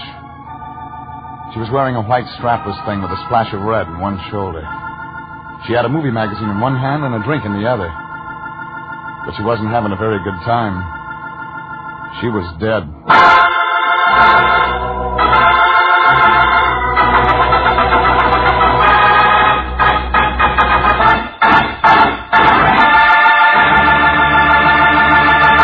This is CBS, and you are listening to The Story of the Lady Who Wanted to Live. Tonight's adventure with Jeff Regan, Investigator.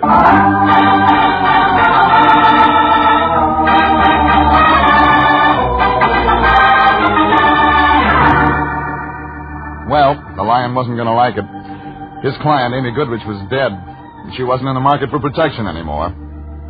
I looked around for a gun, but didn't find it. Then I picked up the phone and put in a call to homicide. But I never talked to them. Out of the corner of my eye, I saw Felix standing out on the patio.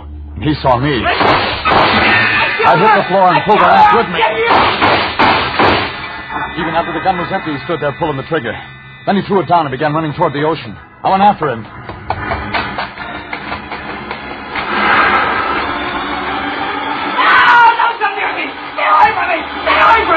Hold still.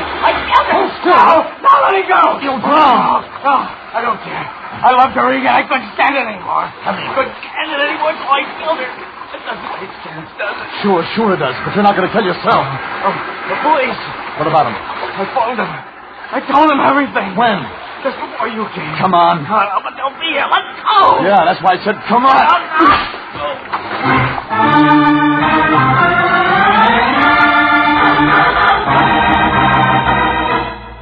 I dragged him out of the surf and got him into my car. He kept mumbling all the way into town. It was 2 minutes after 10 when we got to my apartment. 3 phone calls turned up the lion in a Turkish bath. He kicked, but when I told him what happened, he said he'd come right away. 20 minutes later, he walked in. He still had a towel wrapped around his head. He looked like Sitting Bull in an Easter bonnet. Where is he, Regan? Where is he? In there, asleep. Asleep?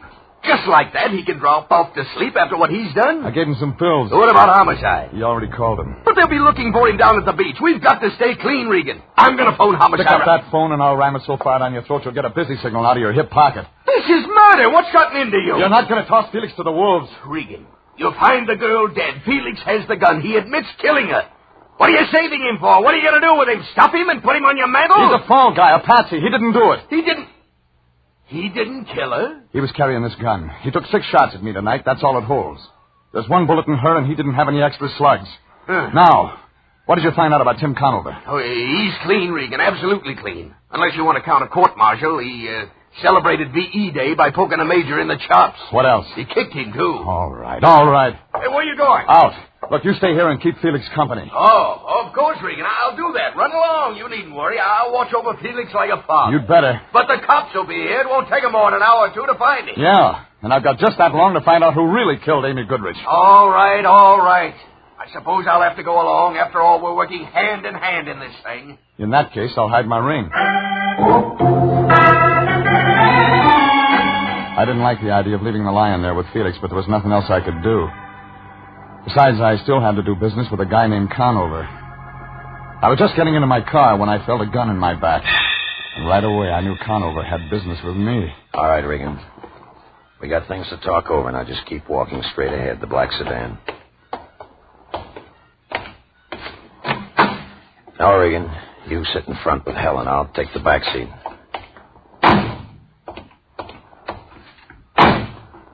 Okay, Helen.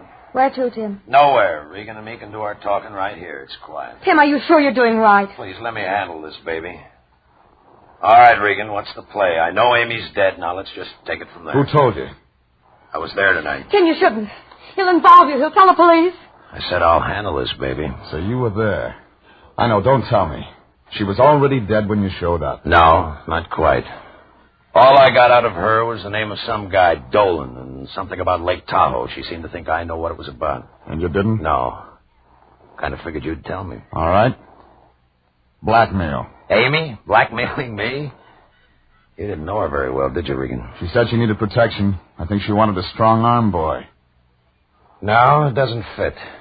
She was no good, but not blackmail. It doesn't fit at all. Maybe I can make it fit. Don't try. I'm not going to be tagged for this thing, Regan. You know some answers. Maybe you better start talking right now. I said start talking. I didn't know if Conover was just looking for information or if he wanted to find out how much I knew about a guy named Dolan in Lake Tahoe. Well, I had a 50-50 chance. I could get the butt of that gun across my face, or I could try walking away and take a chance of getting a bullet in my back. And then I saw an old coupe, Oklahoma license, limping along the other side of the street. I opened the door, stepped out onto the sidewalk. I kept on going into the middle of the street. Conover yelled, but he didn't fire. And then the coupe slammed on the brakes. What's the matter with you, Pilgrim? You want to get yourself bashed up standing out in the middle of the street? Want to get yourself all bashed up, We ran out of gas. Join an auto club. Pay your dues. There's no phone. Could you give me a lift? I wasn't going anyhow. Well, climb in. Do it the bowling alley. Hey, what are them two going to do? Sit there and nick? I didn't answer that. But when we pulled away, Conover was just sitting there staring. But there was nothing to stare at. Helen was different. She registered one look. Fear.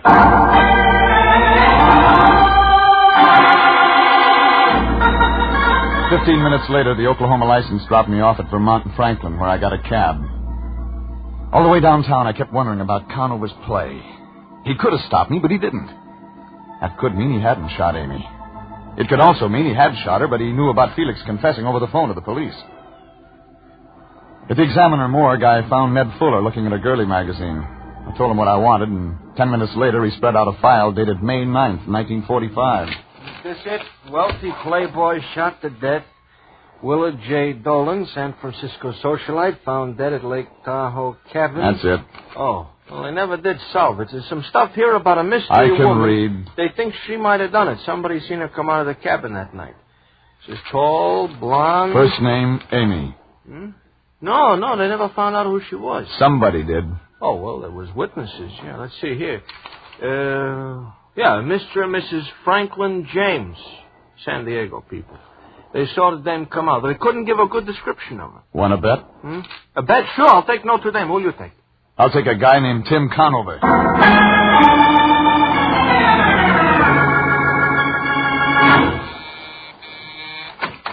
Regan. Hello, Conover. You're staying up late tonight. You work awfully hard for a buck soldier. That's for what your boys did to me out in an alley. I wonder what makes a guy walk into trouble 3 times in one day. You got a lot of nerve, Regan, but you use it in the wrong places. I'm just getting started. All right, make your play. What's next? You talk. What about... Dolan, Willard J. I told you. Lake Tahoe, May 9th, 1945. Talk, Conover. All right, then I'll talk. A tall blonde named Amy Goodrich. An unsolved murder at Lake Tahoe. But there was a witness. When I first came over here, I guess she was blackmailing you. I was wrong. You were blackmailing her. You stink, Regan. I told you wouldn't tag me for this. Well, you're wrong. No, he isn't, Mr. Regan. Oh, so that's it. Thanks, Helen. Give me the gun. I'll run things from now on. I don't know what you get out of this, Regan, but you got your engine switched. Look, a mixed-up guy named Felix Beethoven actually thinks he killed Amy, and he didn't. I've got him on ice, but the cops will get him, and when they do, he's on his way to the gas chamber. Oh, Tim, please, let's get out of here. Let's not listen. Wait a minute, baby, wait. So I was blackmailing Amy. I had a good thing, but I shot her. And I was the mystery witness at Lake Tahoe. I thought you were a better gumshoe than that, Regan. What does that mean? The date was May 9th, 1945. You mean you haven't looked me up? All of a sudden it hit me. Something the Lion had said about V.E. Day and a major who got hit in the chops. And the whole thing came apart at the seams. Conover couldn't have been the witness. He was in a guardhouse in Germany. I began to feel helpless, like a glass blower with hiccups. For the first time in my life, I really wanted to talk to the Lion. I looked at the gun in Conover's hand, then I reached for the phone and dialed. Slow. He didn't stop me.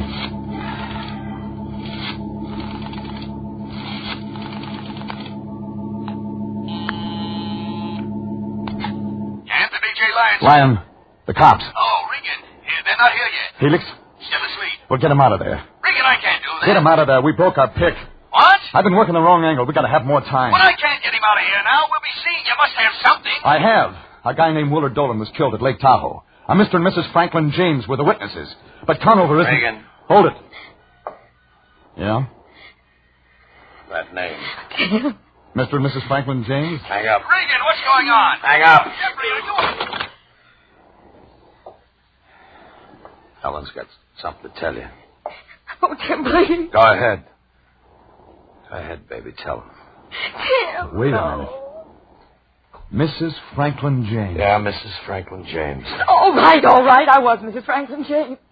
I was a witness. I did blackmail Amy. And you figured me to be the fall guy. You've hung around just so you could use me if the heat ever came on. No, I swear, Tim. I love you. I never meant to get you involved. But I used a piece of your stationery once. Amy had a trace. So she figured it was Conover all the time. Yes. Oh, I went crazy trying to cover it up.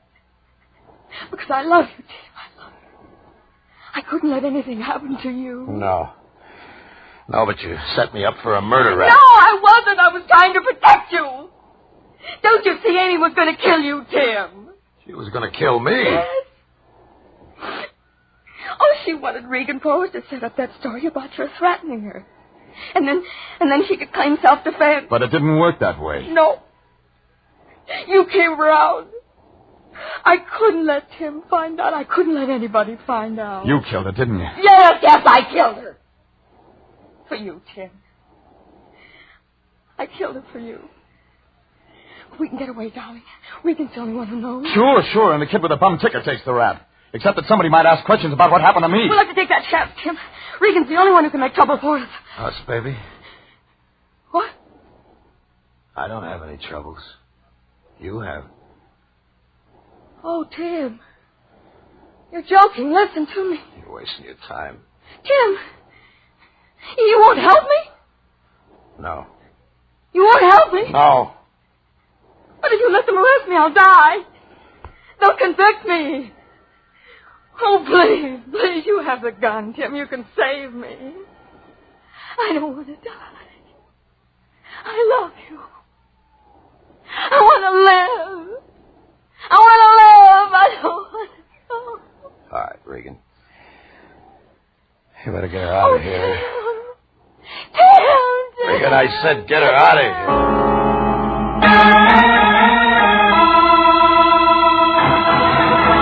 Well, that's the way it wound up. Helen went to headquarters. Tim went back to his club. I went out of town for a few days.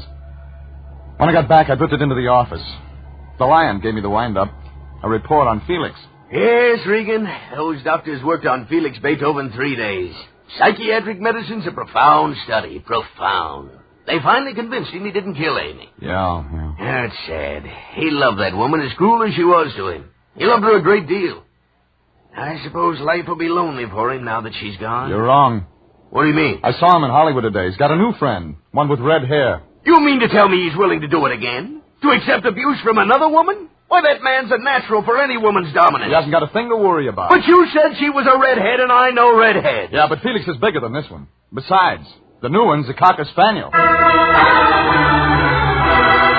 Jeff Regan, Investigator, was written by E. Jack Newman and Adrian Jandot, directed by Sterling Tracy. Frank Graham is starred as Regan, with Frank Nelson as Anthony J. Lyon. Original music is by Dick Arant. This is CBS, the Columbia Broadcasting System.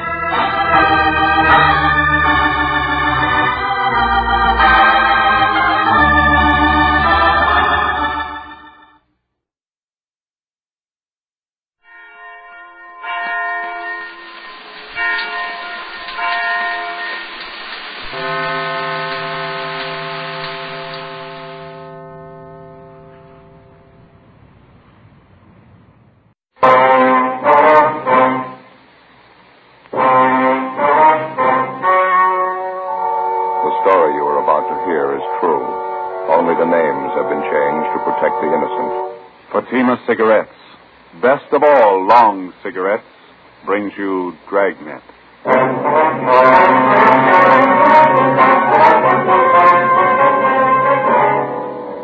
You're a detective sergeant.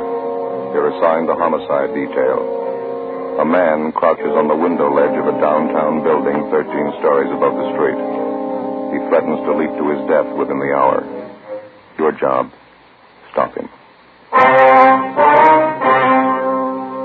You'll be amazed when you compare Fatima with other long cigarettes. You'll find they now cost the same. But in Fatima, the difference is quality. You see, Fatima is the quality king-size cigarette because it contains the finest Turkish and domestic tobaccos superbly blended.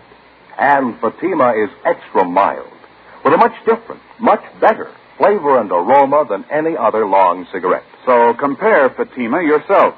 Fatimas now cost the same as other long cigarettes, but your first puff will tell you... Ah, that's different. Yes, in Fatima, the difference is quality. Ask your dealer for Fatima, the quality king-size cigarette. Best of all long cigarettes. Start enjoying Fatima for a new year of greater smoking enjoyment.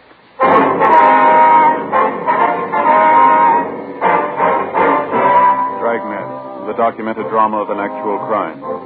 For the next 30 minutes, in cooperation with the Los Angeles Police Department, you will travel step by step on the side of the law through an actual case transcribed from official police files.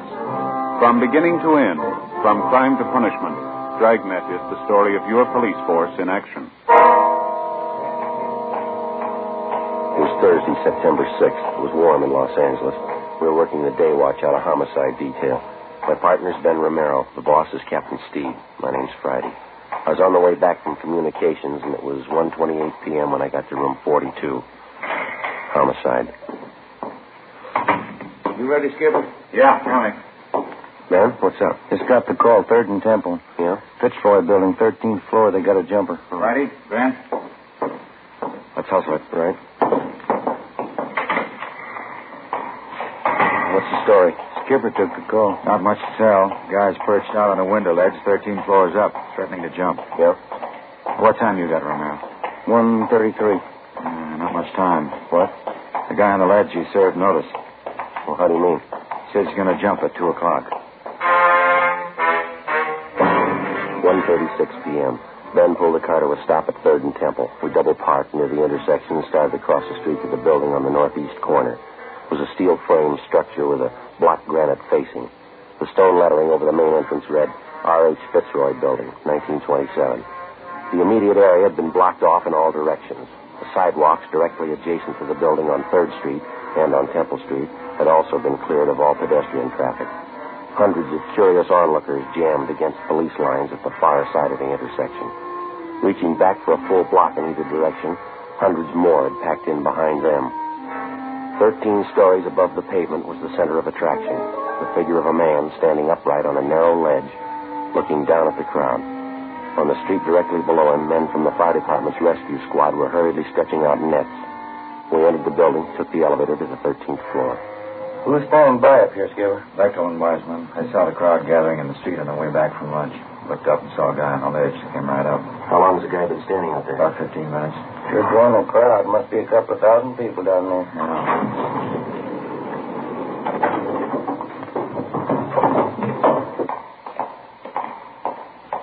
What was that room number, Friday? 1305. Yeah, it's down this way. There's Bechtel. Max? Hi. Been watching for you. The office is down here. Okay. How's it stand now? He's still out there ready to jump. We got 22 minutes to figure out how to stop him. What's the story, anyway? I'll let the doctor tell you. Go ahead. Through here. Nurse, where'd Dr. Turner go? He went down to meet Dr. Rice. He's bringing him right up. This is Captain Steed, homicide in Flanagan. How do you do? Sergeant Friday Romero. How do you do? Nurse, how are you? Here's how he climbed outside this window here. Yeah. Right now, he's standing on the ledge about 12 feet to the right of the window. The ledge is about 14 inches wide. No other windows closer to him? No, this is it. Did you try to talk him out of it, get him back inside? We took a turn at it, yeah. Wiseman crawled out on the ledge, talked to him. So did I. one of the queerest jumpers I've come across. What do you mean? He's got a hammer with him, carpenter's hammer. Whenever you get close to him, he takes a cut at you. Wiseman wasn't looking for it, had to duck fast. He almost went over. Was there any other way to reach him? Double-checked the whole layout. This window's the closest. What about lowering a man from the roof? A wide piece of cornice up there, a big overhang. Put a man down on a rope, and he'd be hanging 3 feet from the side of the building. Wouldn't come close to the guy. How about this doctor you mentioned, Beck? You figure he can help? It's worth a try. Miss Lenahan? Yes, Sergeant. You saw it happen. You know better than I do what Dr. Turner's idea is. Would you fill these men in, please? Make it brief. Surely. Now, this man on the ledge, who is he, do you know? Walter Harrison's his name. He's one of the doctor's patients. His sister brought him in for a routine checkup. That was about 1 o'clock. How old's the man? 41. His sister told us he's been complaining of a backache lately. While the doctor was examining him, and Mr. Harrison flew up all of a sudden. He yelled out we were trying to cripple him, that we wanted to kill him. Oh, excuse me, please. Sure. Dr. Turner's office. No, I'm sorry. Not this afternoon. We have an awful lot of trouble. Yes, all right, thank you. Well, what happened after Harrison started to act up, Miss Lenahan? Dr. Turner and I tried to hold him. He shoved us both out of the way. He hit the doctor in the face, then he ran to the window, got out on that ledge, and crawled along the side of the building. He's been there ever since. Miss Harrison is a mental case? Yes, he's been for 10 years. Been in and out of the state hospital at Camarillo a couple of times. Sister Ruth's been taking care of him. She was here when it happened. Where is she now? Next door, the treatment room. Thelma, that's the other nurse. She's looking after Miss Harrison. She's pretty close to hysterics. Tried to talk to her, Skipper. Not much help so far. Mm-hmm. You say the doctor's been treating this, Mr. Harrison? No, he just came in for a physical checkup. Dr. Reich's been handling his mental condition. That's where Dr. Turner is now, getting Reich. He has his office in the next building. What time have you got, Ben? It's getting short. 19 minutes to 2. How about a time element, Beck? If he's going to kill himself, why is he waiting for 2 o'clock to do it? It's got me. He scribbled a note out there, threw it down to the street. One of the men in the rescue squad grabbed it and brought it up. I got it right here. Here, let me see. Now, look at that. They want my life. They want me. What's this next one? Dead. Dead. They want me dead. Yeah. I'd like to pray first. I'll jump at 2 o'clock. What's this last thing, Ben? I can't remember. Let me see. At 2 o'clock, don't touch my body. That's it. Don't touch my body. You saw the guy at close range, Beck. What do you think? He's serious? I don't know. I'm not even going to guess. How about me going out and talking to him, Skipper? It might work. It won't do any harm. That ledge is 14 inches wide, Romero. If you slip, I don't want to explain it to your wife and kid. Well, how about me giving it a try? That jumper case last October, I was on that one. It's volunteer duty, Joe. I'm not going to order you. You know the risk. Yeah, I'll watch you. You want to stand by here at the window, Ben? Yeah, okay. Let's get that window off, huh? Blinds. Yeah. Those blinds up. Okay. Give your hand with the window. All right. Come on. Up she goes. Oh, stuck. Yeah, it is. All the way up, huh? There it goes. Okay. Be careful now, huh? Yeah, I will. Joe? Yeah, Beck. Don't forget about that hammer the guy's got. It's just my guess. Yeah, what's that? The guy might want to die. I don't think he wants to do it alone. 1:43 p.m. If we could take Walter Harrison's word for it, we had exactly 17 minutes to talk him into a change of mind before he plunged to his death on the pavement 13 stories below. I crawled out of the window and started inching my way along the narrow ledge. Went slow. I kept my eyes on Harrison. He stood about 10 feet away from me, looking down at the crowds jamming the streets below. I edged along to within 8 feet of him. He didn't seem to notice me. He was a fairly tall man, about 5'10", medium build, dark hair. He was wearing gray pinstripe trousers, a white shirt, no coat, no necktie. I got to within 6 feet of him. He raised one arm and made a motion with his fist at the crowd below. Animals! You dirty bag of animals! You won't touch me! I'll stomp right through you! You won't even touch me! I kept edging toward him. He still didn't seem to notice me. He turned his body a little. Kept pounding the side of the building with a hammer.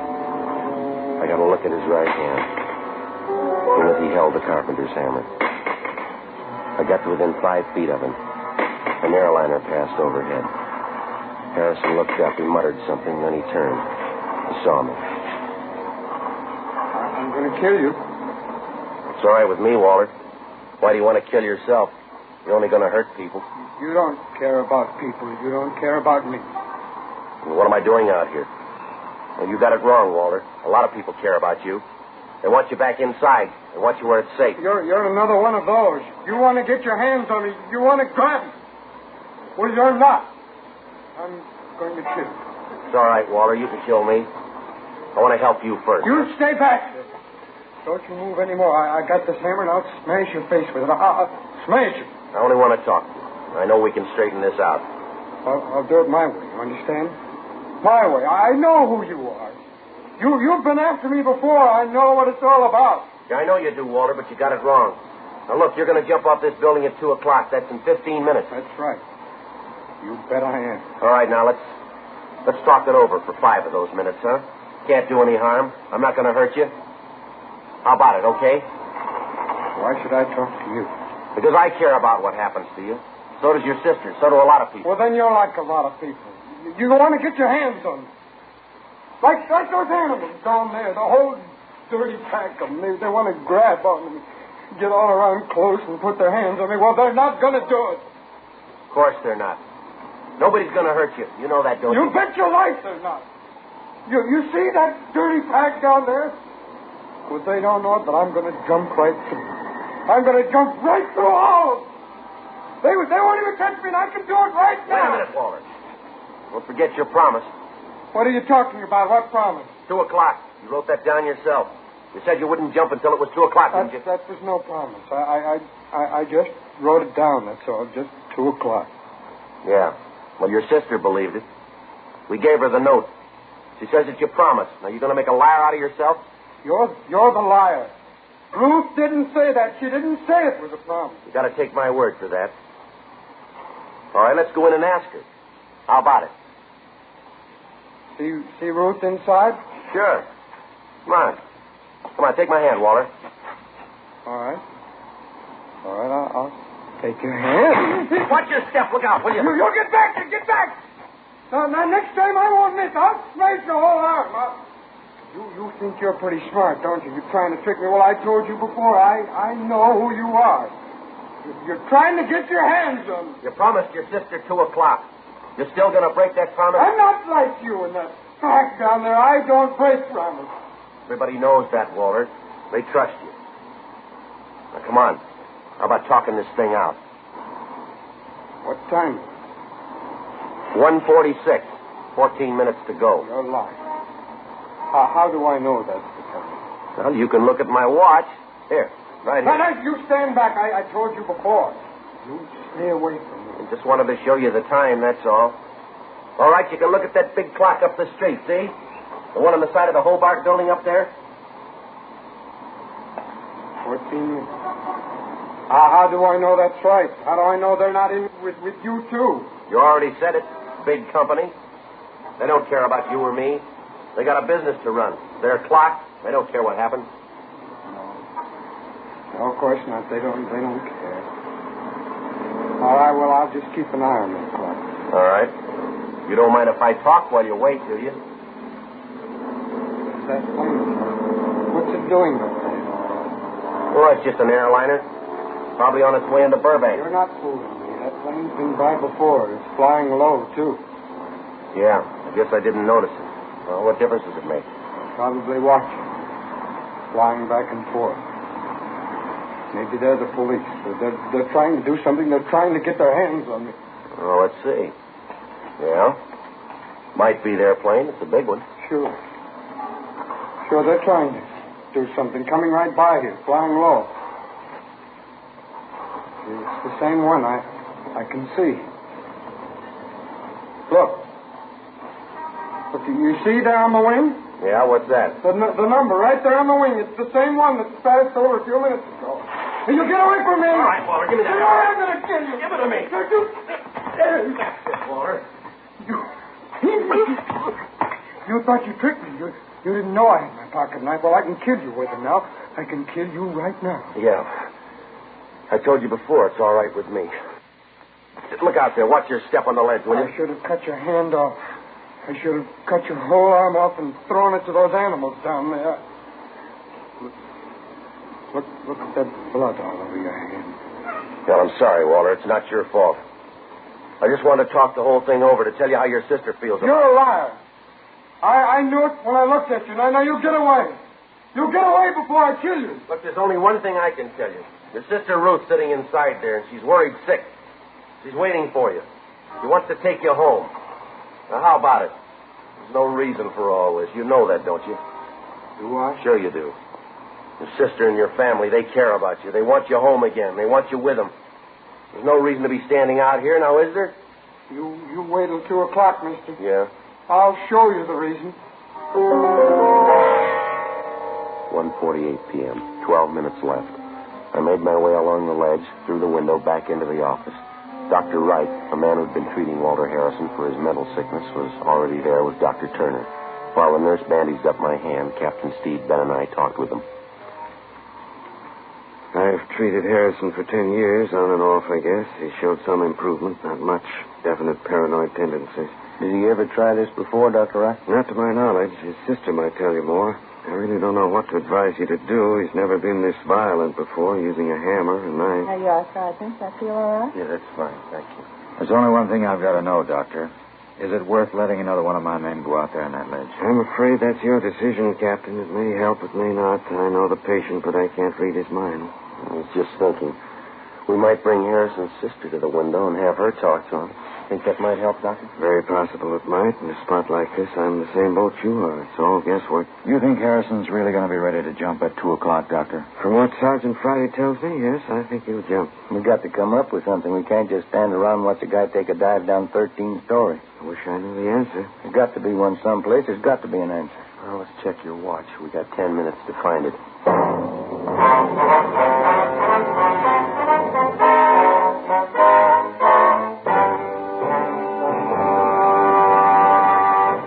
You are listening to Dragnet, authentic stories of your police force in action. And now, here's an authentic report from Fatima Cigarettes. 1949. Fatima more than doubled its smokers coast to coast. 1950. Another record-breaking year, with more long cigarette smokers insisting on Fatima quality than ever before. In 1951, enjoy Fatima quality yourself. Yes, friends, in Fatima, the difference is quality. Quality of tobaccos, the finest Turkish and domestic varieties, extra mild and superbly blended, to give you a much different, much better flavor and aroma. Quality of manufacture. Smooth, plump cigarettes rolled in the finest paper money can buy. Quality, even to the appearance of the bright, clean, golden yellow package, carefully wrapped and sealed to bring you Fatima's rich, fresh, extra mild flavor. Compare Fatima yourself. Fatima's now cost the same as other long cigarettes, but your first puff will tell you... Ah, that's different. Yes, in Fatima, the difference is quality. Start enjoying Fatima for a new year of greater smoking enjoyment. Insist on Fatima, the quality king-size cigarette. Best of all, long cigarettes.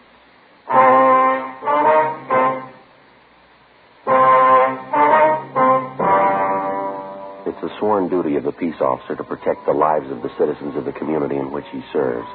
That isn't always limited to protecting the citizens from criminals and lawbreakers. Oftentimes, the citizen has to be protected from himself. The drunken driver can do as much harm to his own person as he can to others. The same for the narcotic addict. The same for mental incompetence, such as Walter Harrison. If he was being assaulted, robbed, or shot at by a gunman, it would have been no more serious. Harrison's life was in jeopardy. Trying to save him had to be the first consideration. 1:50 p.m. Sergeant Jack Wiseman inched his way out on the ledge of the 13th story and kept Walter Harrison busy talking. Anything to keep his mind off the jump. Captain Steed got on the phone and talked to the manager of the Hobart building, a 12-story structure 3 blocks away with a large clock set into either side of it. The same clock Harrison was keeping time by. Yeah, that's right, just so you don't make it look too obvious. Okay, Mr. Walsh, thank you. Let them do all they can. Let's hope it works. Yeah, what'd he say? They're going to start slowing down the clock in the building right away. If Harrison goes by that time, it's going to be a long 10 minutes. Well, how much they figure they can stretch it? About 5 or 6 minutes without making it look too obvious. We can sure use it. Let's hope Harrison doesn't catch on. Manager said they'll stop the clock when it's a minute to go. It'll never reach 2 o'clock. Skipper. Yeah, Romero. I just checked with the rescue squad down the street. They're stringing out more nets. Yeah? They're not guaranteeing anything. How do you mean? They're worried about those ledges jutting up from the building every other floor. They say if Harrison jumps close enough, he's bound to hit one of them. If he does, he'll be dead before he reaches street level. Nets down there won't do him any good. Well, nothing we can do about it. Something else we'll have to hand over to luck. Did they come up with any ideas, Ben? Just one. Sounds like it could work. What's that? They figured like we did. The overhang on the roof is too wide to lower a man directly down on top of Harrison to grab him. Yeah? They think it might work if they try this. Put a man in a rope sling just over the edge of the roof. Lower him down toward Harrison as close as possible without tipping him. Give him a good line. Let him try to rope Harrison.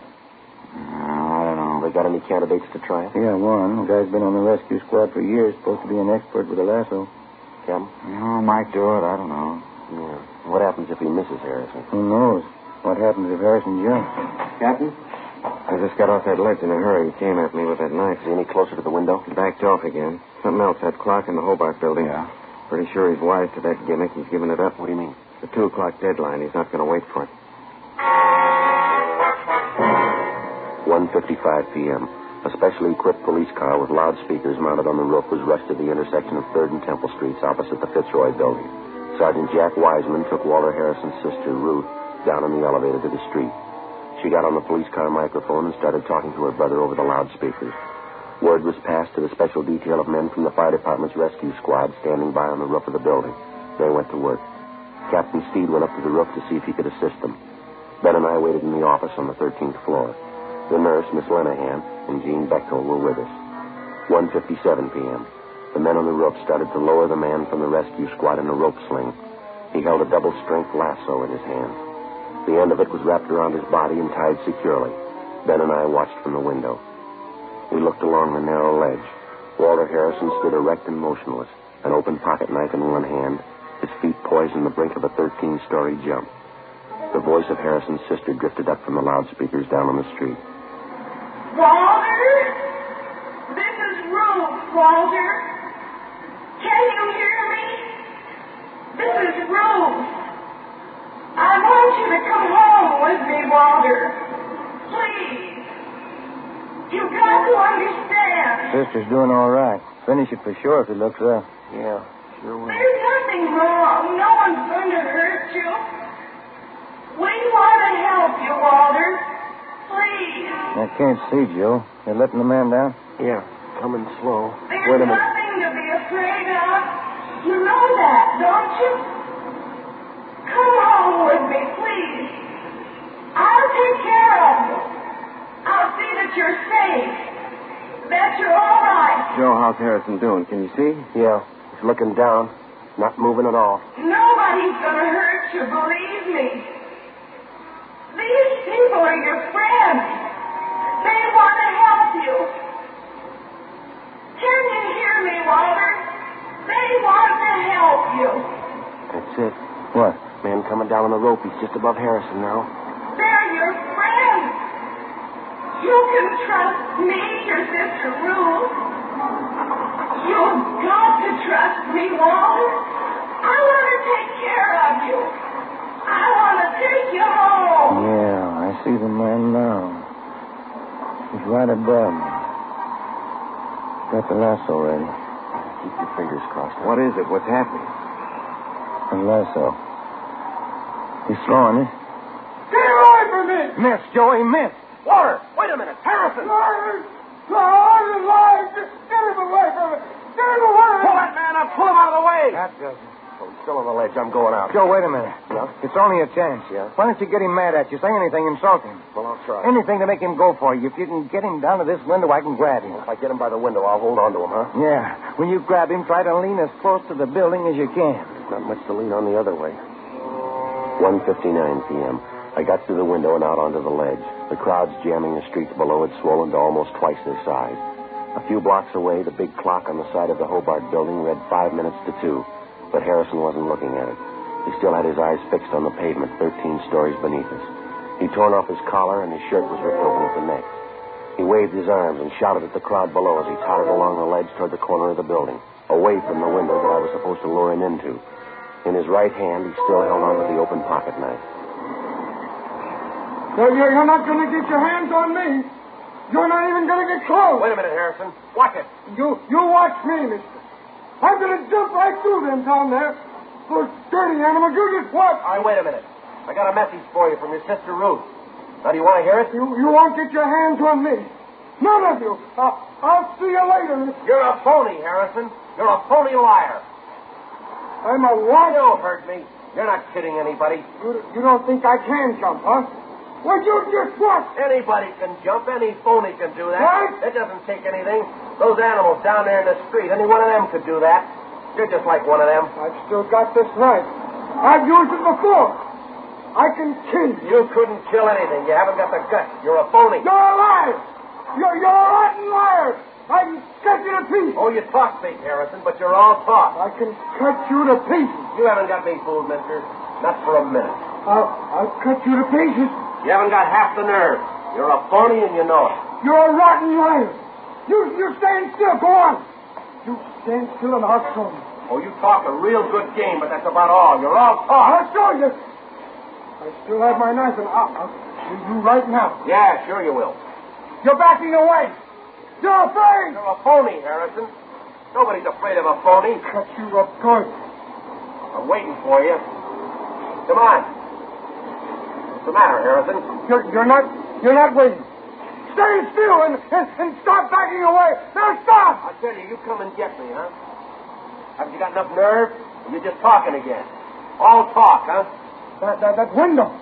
You've got to stop by the window and then I'll cut you to pieces. All right, Harrison. Here. Now you go ahead. Prove you're a phony. All right. I'll show you. You rotten liar. All right, Warren, now drop it. I can't kill you. You rotten liar. I'll cut you to pieces. Drop it. Joe, look out. Grab them. They're going to fall.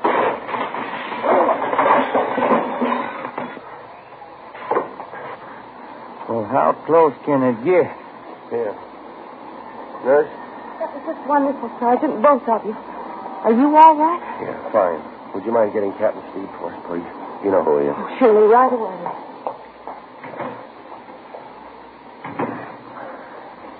Well. Yeah, it was a rough one. Yeah, Dad, looked like you were both going over the side. Yeah.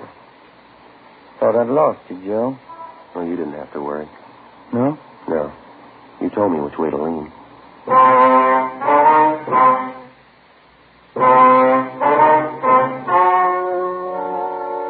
The story you have just heard was true. Only the names were changed to protect the innocent. On September 10th, a sanity hearing was held at the County Hospital Psychopathic Ward, City and County of Los Angeles, State of California. In a moment, the results of that hearing. Now, here is our star, Jack Webb. Thank you. Friends, there's one big difference in long cigarettes, and here's the one sentence that tells the full story.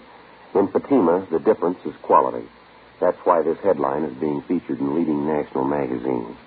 Yes, these new Fatima full-page color ads are another proof of Fatima's fast-growing popularity. More long cigarette smokers are insisting on Fatima quality than ever before. Now, if you're a long cigarette smoker like I am, buy a pack of extra mild Fatimas. You'll find, as I have, that Fatimas now cost the same, but in Fatima, the difference is quality.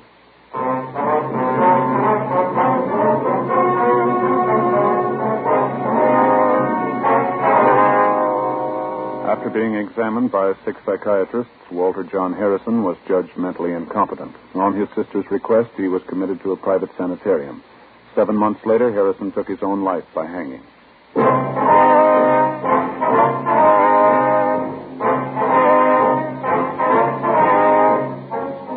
have just heard Dragnet, a series of authentic cases from official files. Technical advice comes from the Office of Chief of Police W.H. Parker, Los Angeles Police Department.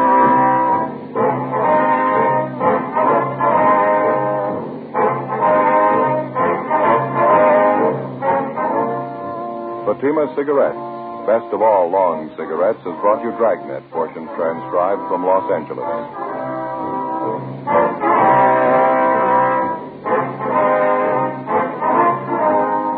We the People is next with Stories of Today on NBC.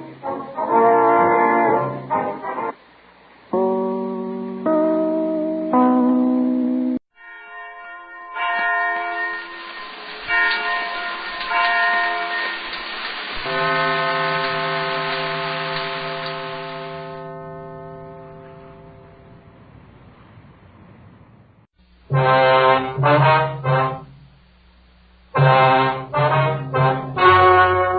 story you are about to hear is true. Only the names have been changed to protect the innocent. Fatima Cigarettes, best of all long cigarettes, brings you Dragnet.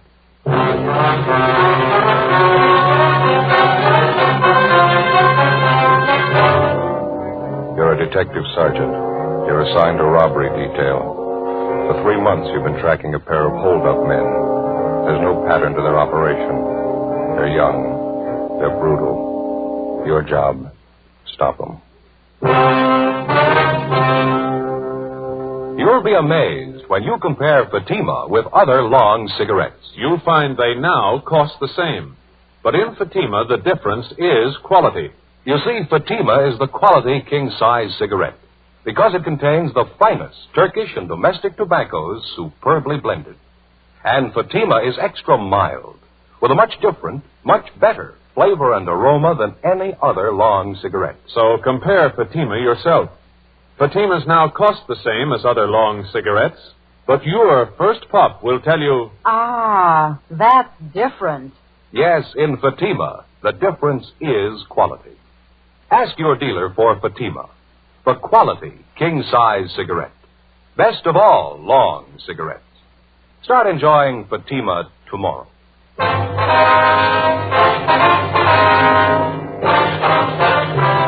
Dragnet, the documented drama of an actual crime.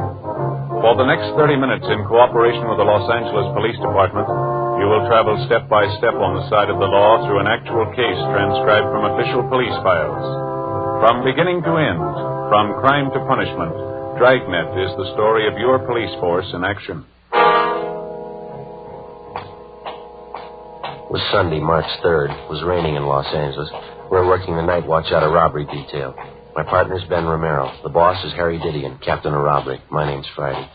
I was on the way back from the neighborhood bakery shop, and it was 8:45 a.m. when I got to Collis Avenue. Number 4656.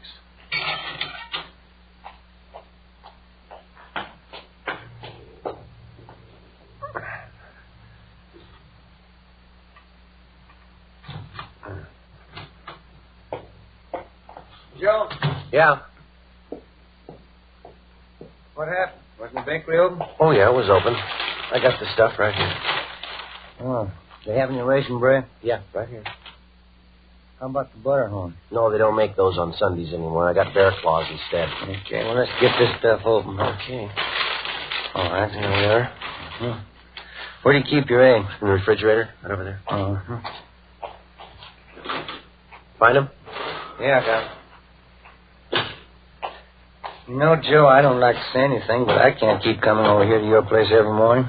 Well, it was your idea. Nobody asked you. Yeah, but I know how you are. You don't know how to cook a decent breakfast for yourself.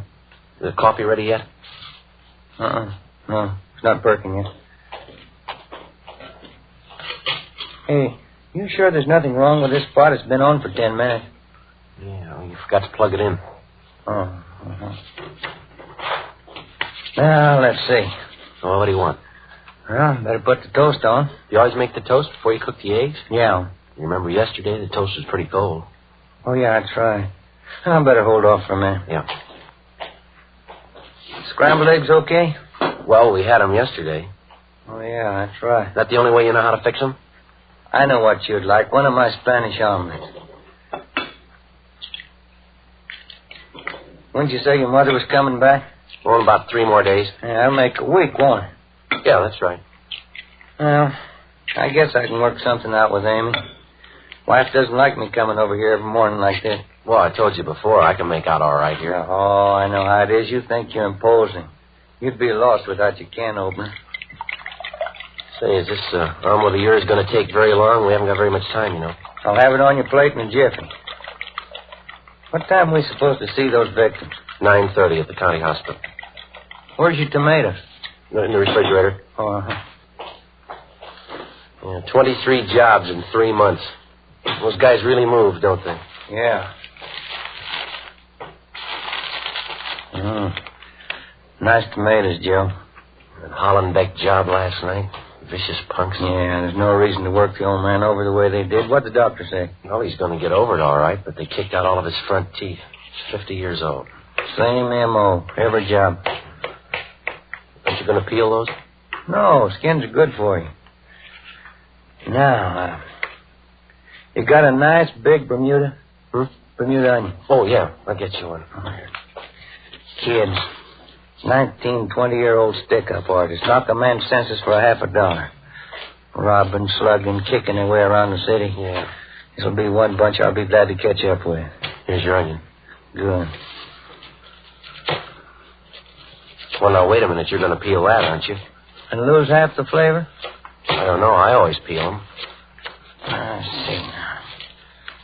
There now. Now, mix the whole works together.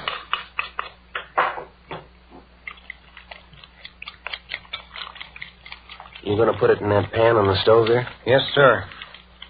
Looks pretty hot, doesn't it? It's smoking. Joe, that's the way you cook a Spanish omelet. Hot, fire, and fast. Now, into the pan.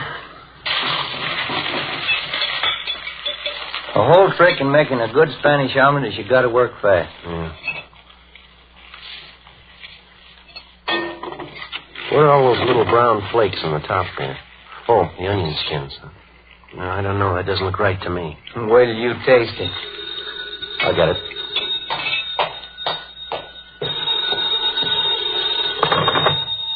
Friday talking. Elton Young, Joe. Romero there with you? Yeah, he's here. You two are supposed to see those robbery victims at the county hospital this morning, aren't you? Yeah, at 9:30. Well, cancel that out. Gonzalez and Powers are covering on that.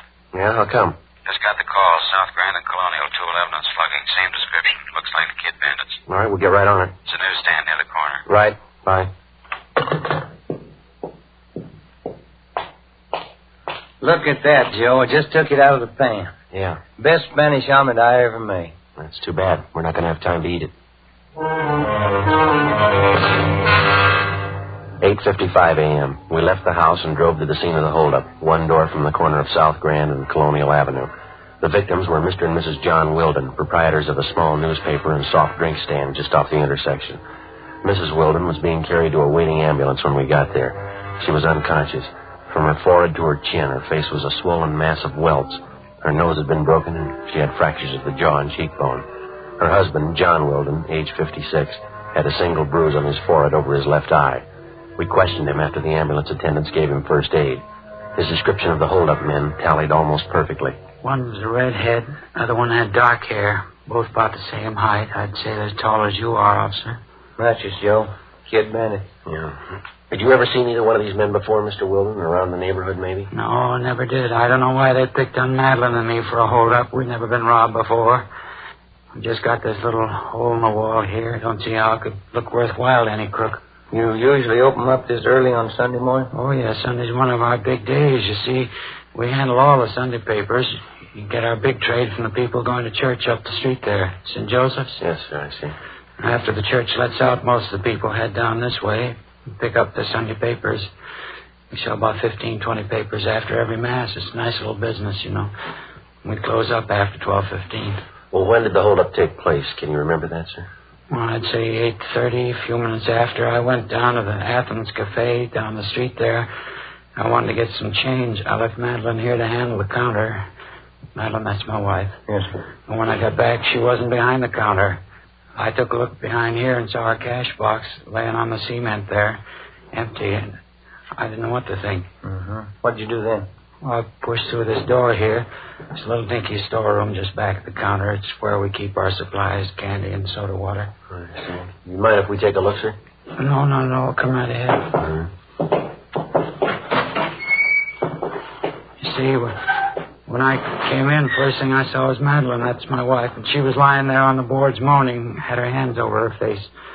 The two young fellows were standing over her, and both had guns. Mm-hmm. What did they do when they saw you? And they grabbed me and asked for money. I told them I didn't have any. I began to holler for help. One of them slugged me with his gun, and then they ran out. I'm still a little shaky. You mind if I sit down? Go ahead, sir. Oh, here. Let me get this box for you. Thank you. Say, I wonder if we could get you some water, or maybe a cold drink from the cooler. Oh, no. But you'll find a half pint behind those cases over there, a little brandy I keep put away. Oh, over here? Yes, that's right, behind those cases. I don't usually drink on Sundays. This is an exception, I guess. Here you are, Mr. Logan. What's that on the floor there, Ben? No, near your foot there. I see. Oh, the light's not very good. Oh, it's a book of matches. Yeah. Are these yours, Mr. Wilden, these matches? No, I don't carry them. Well, your wife's, I guess, huh? I don't think so. Neither one of them smoke. What's that ad printed on the back here? Big 10 Cafe, steaks, chopped short orders, open all night, West Pico. Do you handle cigarettes and cigars here, sir? No, sir.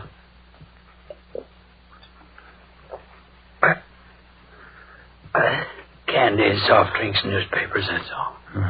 Oh, inside of the matchbook cover, Joe. I'm scribbling on it. George Bell, S. Cameron, 5th and Alameda. Do you recognize this at all, Mr. Wilden? Big 10 Cafe. No, I've never been there. Now, how about the names here, inside the cover? George Bell, S. Cameron. No, I never heard of him. Well, when you first came in here, Mr. Wilden, do you remember where the hold-up men were standing? Not too well. Well, one was over there, and one was over there, I think. Could be, Joe. One of them might have dropped it. Trace them from that matchbook? Do you think that's possible? I don't know yet. How would you trace them that way? Analysis? Some kind of scientific work? No, sir. Legwork. 9:28 a.m. We call latent fingerprints. As soon as they arrived, we dropped Mr. Wilden off at Georgia Street Receiving Hospital to see his wife. Ben and I drove back to the office. We had the crime report typed up and got out a supplementary broadcast on our original APB. We asked Frank Cunningham and R&I to run the names George Bell and S. Cameron through the files for a possible mate. We checked for the restaurant advertised on the cover of the matchbook, the Big 10 Cafe. The manager of the cafe failed to recognize either the names on the matchbook or the descriptions of the hold-up men. 9:52. We checked back in at the office. I'll get it. Robbery, Romero? Yeah, Frank. Yeah. Good, right. Thank you. Cunningham? You got a make on the name George Bell. Another one for Sam Cameron. Both of them run together. Got long juvenile record. Good. You got an address on them? Yeah. Won't be hard to run down. What do you mean? Main jail. 5 days before, George Bell, a laborer, and Samuel Cameron, a part-time jewelry salesman, had been booked at the main jail on charges of being drunk and disorderly. The day after his arrest, Cameron was bailed out. Bell was still in the drunk tank. Ben and I went down to the main jail and talked to him. He didn't fit the description of either of the bandits. He was very cooperative, but he stated that he'd been very drunk and he couldn't remember too much. Just don't know, Sergeant. Sam and I went out and tied one on. When it came to, we were here in the drunk tank. You have no idea at all how your names got on this matchbook. I'm trying to think. We're pretty well heated up, Sam and me. That's another thing, that dirty Sam. What do you mean? You got the friend of his to come up here and bail him out. Think you'd do anything for me? No. I bought the liquor. He lets me sit here now. Dirty Sam. Do you think he might remember about that matchbook? I don't know. I'm disgusted with him. If you see him, you can tell him that. Just let him know he's off my list. How about the address here on the matchbook, George? It says 5th and Alameda. Doesn't that mean anything to you? Were you and Cameron hitting some of the spots around that area? No, we were messing around over in Dogtown. Didn't get down by Alameda at all. Well, it must have some tie-in for you. 5th and Alameda? No. The only guy I know down there is Sanchez. Wait a minute. Yeah? Just a minute. Sanchez. Gus Sanchez, sure. I wanted to see Gus. I thought he'd put up bail for us. Yeah, go ahead. I got it now. I think I have anyway. It was the morning after, and I woke up here in the tank. Oh, a big head, you know. Really whipped. Mm-hmm. Now, first thing I thought I was out. I figured Gus Sanchez might pop for bail. A friend of mine, you know. Gus works at the bar at 5th and Alameda. That's it. Well, how's it tie in? This other mooch is in the tank next to me. Somebody's popped bail for him, and he's getting out in an hour. So I asked him to call Gus for me, and he said he would. He wrote my name down, and he wrote down Sam's, too. Dirty Sam. And he took down Gus's address. Yeah, 5th and Alameda. You remember what this man looked like when he took your name? Oh, let's see. No, everything was going around. He's kind of tall, I don't know. Would you remember him if you saw him again? Guy did me a favor. I'd remember him. Not like that Dirty Sam. Well, how about his name? Did he tell you that? No, I didn't ask him. I should have, huh? You sure about the day this man was released? Positive. The same day I came in, Tuesday. Okay, Bell. Thanks very much. We'll be checking back with you. Yeah, all right. Hey, what about this guy? You got to pay for them? Well, maybe if he's the one we want. Yeah, what'd he do? He lost his matches. Ben and I left the drunk tank and went down the hall to check with the officer in charge. We paged through the release book and found that 7 men had been bailed out or discharged from the jail on the previous Tuesday. We went back to the record bureau and had them pull the mug shots on all 7 men. Then we took the pictures back to the drunk tank and showed them to George Bell. No.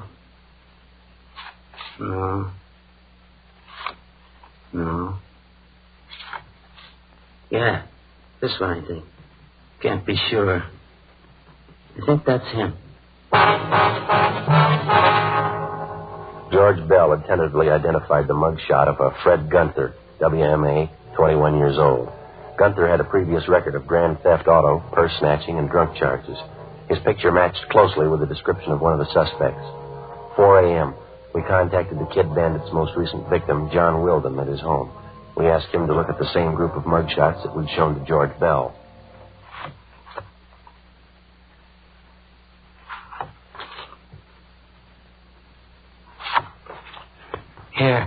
Here, this here. He's one of them. You sure, Mr. Wilden? He's the one who slugged me. Who is he? His name's Fred Gunther. Oh, then you know him. You want me to identify him? Yes, sir, when we find him.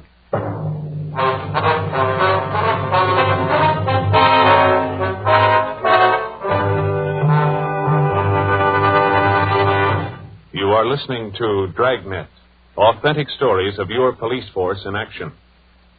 Now, here's an authentic report from Fatima Cigarettes. 1949. Fatima more than doubled its smokers coast to coast. 1950. Another record-breaking year, with more long cigarette smokers insisting on Fatima quality than ever before. In 1951, enjoy Fatima quality yourself. Yes, friends, in Fatima, the difference is quality. Quality of tobaccos. The finest Turkish and domestic varieties, extra mild and superbly blended, to give you a much different, much better flavor and aroma. Quality of manufacture. Smooth, plump cigarettes rolled in the finest paper money can buy. Quality, even to the appearance of the bright, clean, golden yellow package. Carefully wrapped and sealed to bring you Fatima's rich, fresh, extra mild flavor. Compare Fatima yourself. Fatimas now cost the same as other long cigarettes, but your first puff will tell you... Ah, that's different. Yes, in Fatima, the difference is quality. Start enjoying Fatima quality yourself. Insist on Fatima, the quality king-size cigarette. Best of all long cigarettes.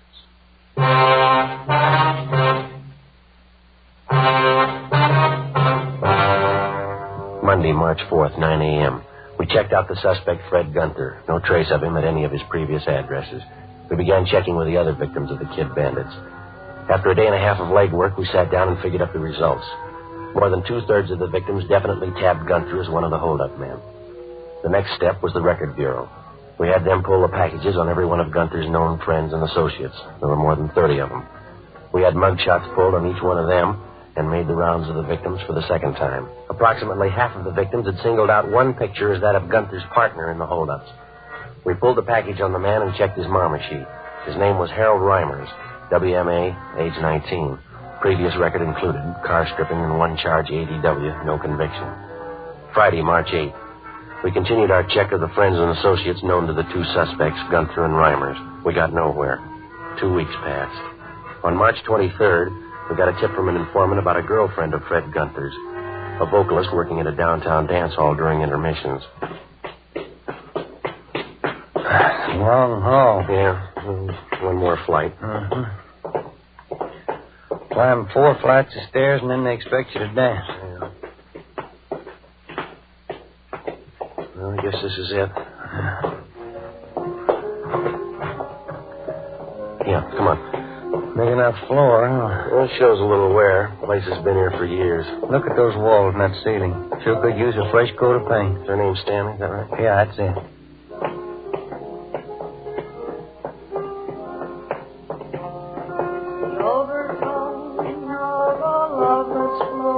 Excuse me? Hi. Is your name Lorraine Stanley? Yeah, that's right. Sweet Lorraine, that's my billing. You with the band? No, we're police officers. I'd like to talk to you for a minute if we can. Oh, sure, all right. I was just rehearsing a little.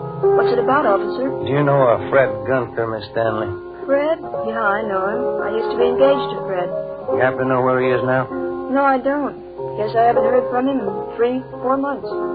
Usually looks me up when I'm in town. Maybe he's sore about something, I don't know. Has he contacted you at all? Not since I got back from Bakersfield a month ago. I played 32 weeks in Bakersfield, the Ramble Inn. Sure hated to leave, nice place. Mm-hmm. Where does Gunther stay in town? Do you happen to know that? Used to be that hotel on South Flower. Called him there, but they said he moved. Used to like Fred a lot. Not enough to marry him, though. Do you have any idea where he might have gone, where we could contact him? No, I really don't. Nothing wrong, is there, about Fred, I mean? No, it's just a routine investigation. We'd like to talk to him. What's it about? Can you tell me? It's a robbery investigation. We want to locate Gunther. Do you happen to know any of his friends here in the city? No. Maybe that's why he didn't call. He's in trouble. Mm-hmm. Robbery? Is that it? Well, we just like to talk to him, that's all. Well, if he's done something wrong, I'm not going to hide him. I can't afford to get mixed up in it. I've got a career to think about. I've worked too hard to throw it away. Well, how about the places Gunther usually visits, Miss Stanley? Bars, restaurants. You know any of those? No, I remember a few. I can give you the names if you like. Poor Fred. I hope he didn't do it for me. Ma'am? Fred says he's in love with me. I don't know. He thinks I want money. Maybe that's why he's doing it. I told him, but he never believed me. All I want is my career. Well, do you think that Gunther might come around here to see you? Probably. He usually does when I'm in town. How about where you're living? I'm staying at a different hotel this trip. He doesn't know where he is. Poor Fred. He's going to be awfully disappointed. Hmm? How do you mean? Oh, he said he was going to get money and buy a ring. He's going to marry me this time. Poor Fred.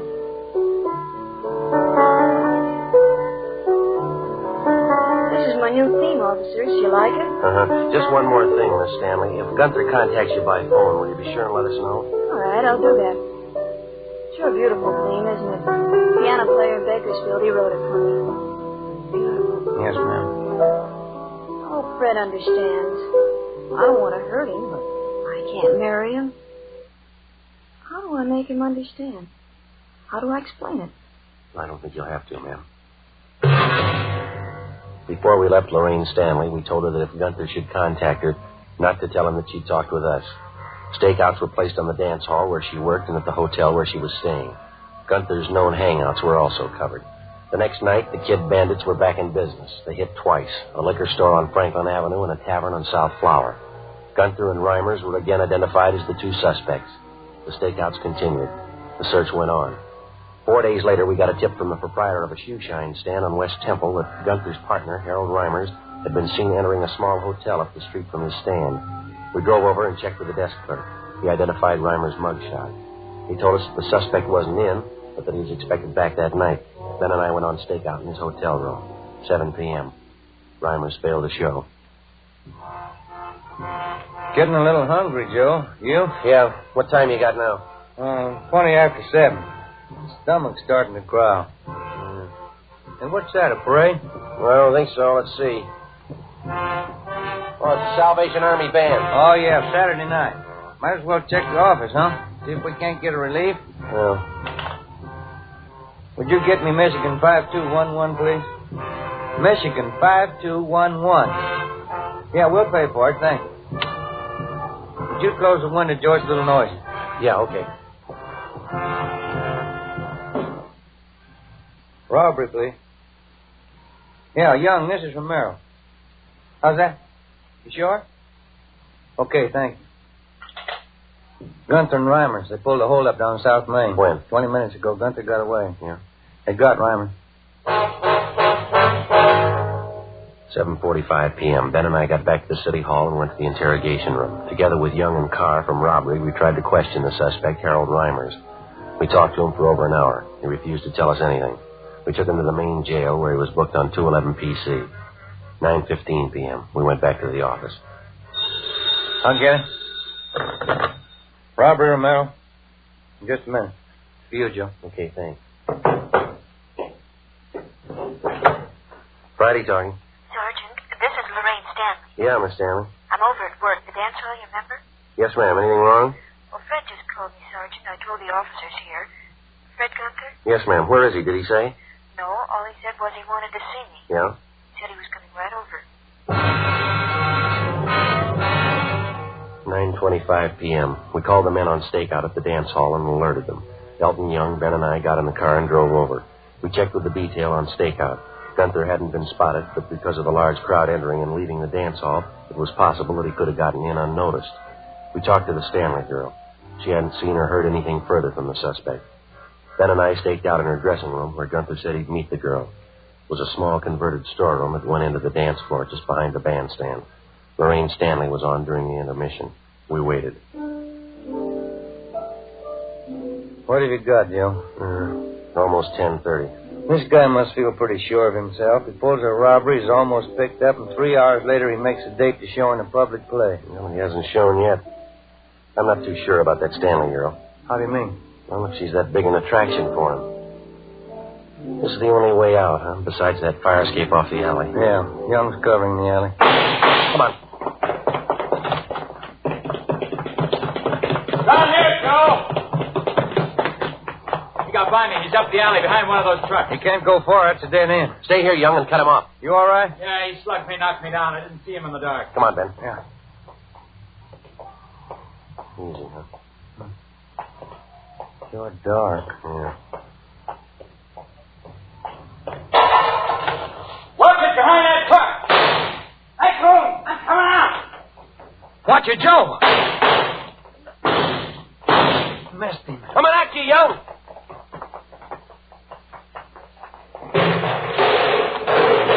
Don't shoot! Don't shoot! All right, stand still. You want to stay with him, Young? We'll call in. Yeah, right. Closest place, that little cafe off the alley to the left. Thanks. Come on, Ben. Yeah. I'm here, Jay. Yeah, I guess they got a phone inside. Come on. Wait a minute. As soon as we get Gunther downtown, we're going to come right back here. 4-4. Take a look at that fry cook in the window there. Yeah, what about it? That fella makes a Spanish omelet exactly like I do. The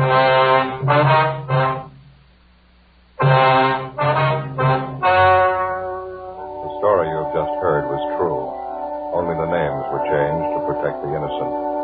On July 19th, trial was held in Superior Court, Department 86, City and County of Los Angeles, State of California. In a moment, the results of that trial.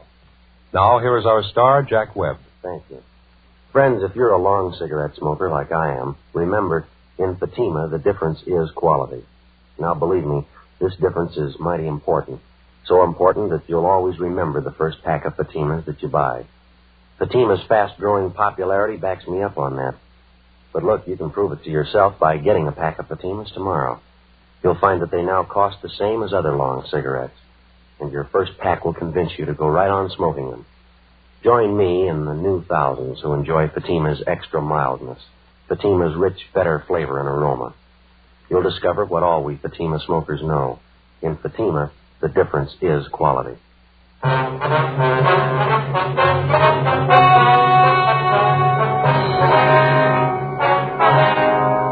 Fred Gunther and Harold Reimers were tried and convicted on several counts of robbery and assault. They received sentences as prescribed by law, and they're now serving their terms in the state penitentiary.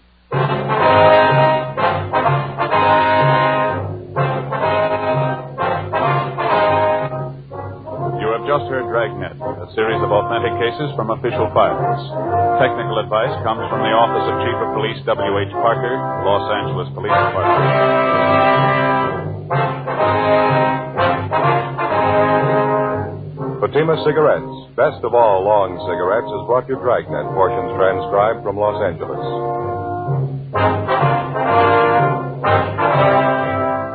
We the People is next, with stories of today on NBC.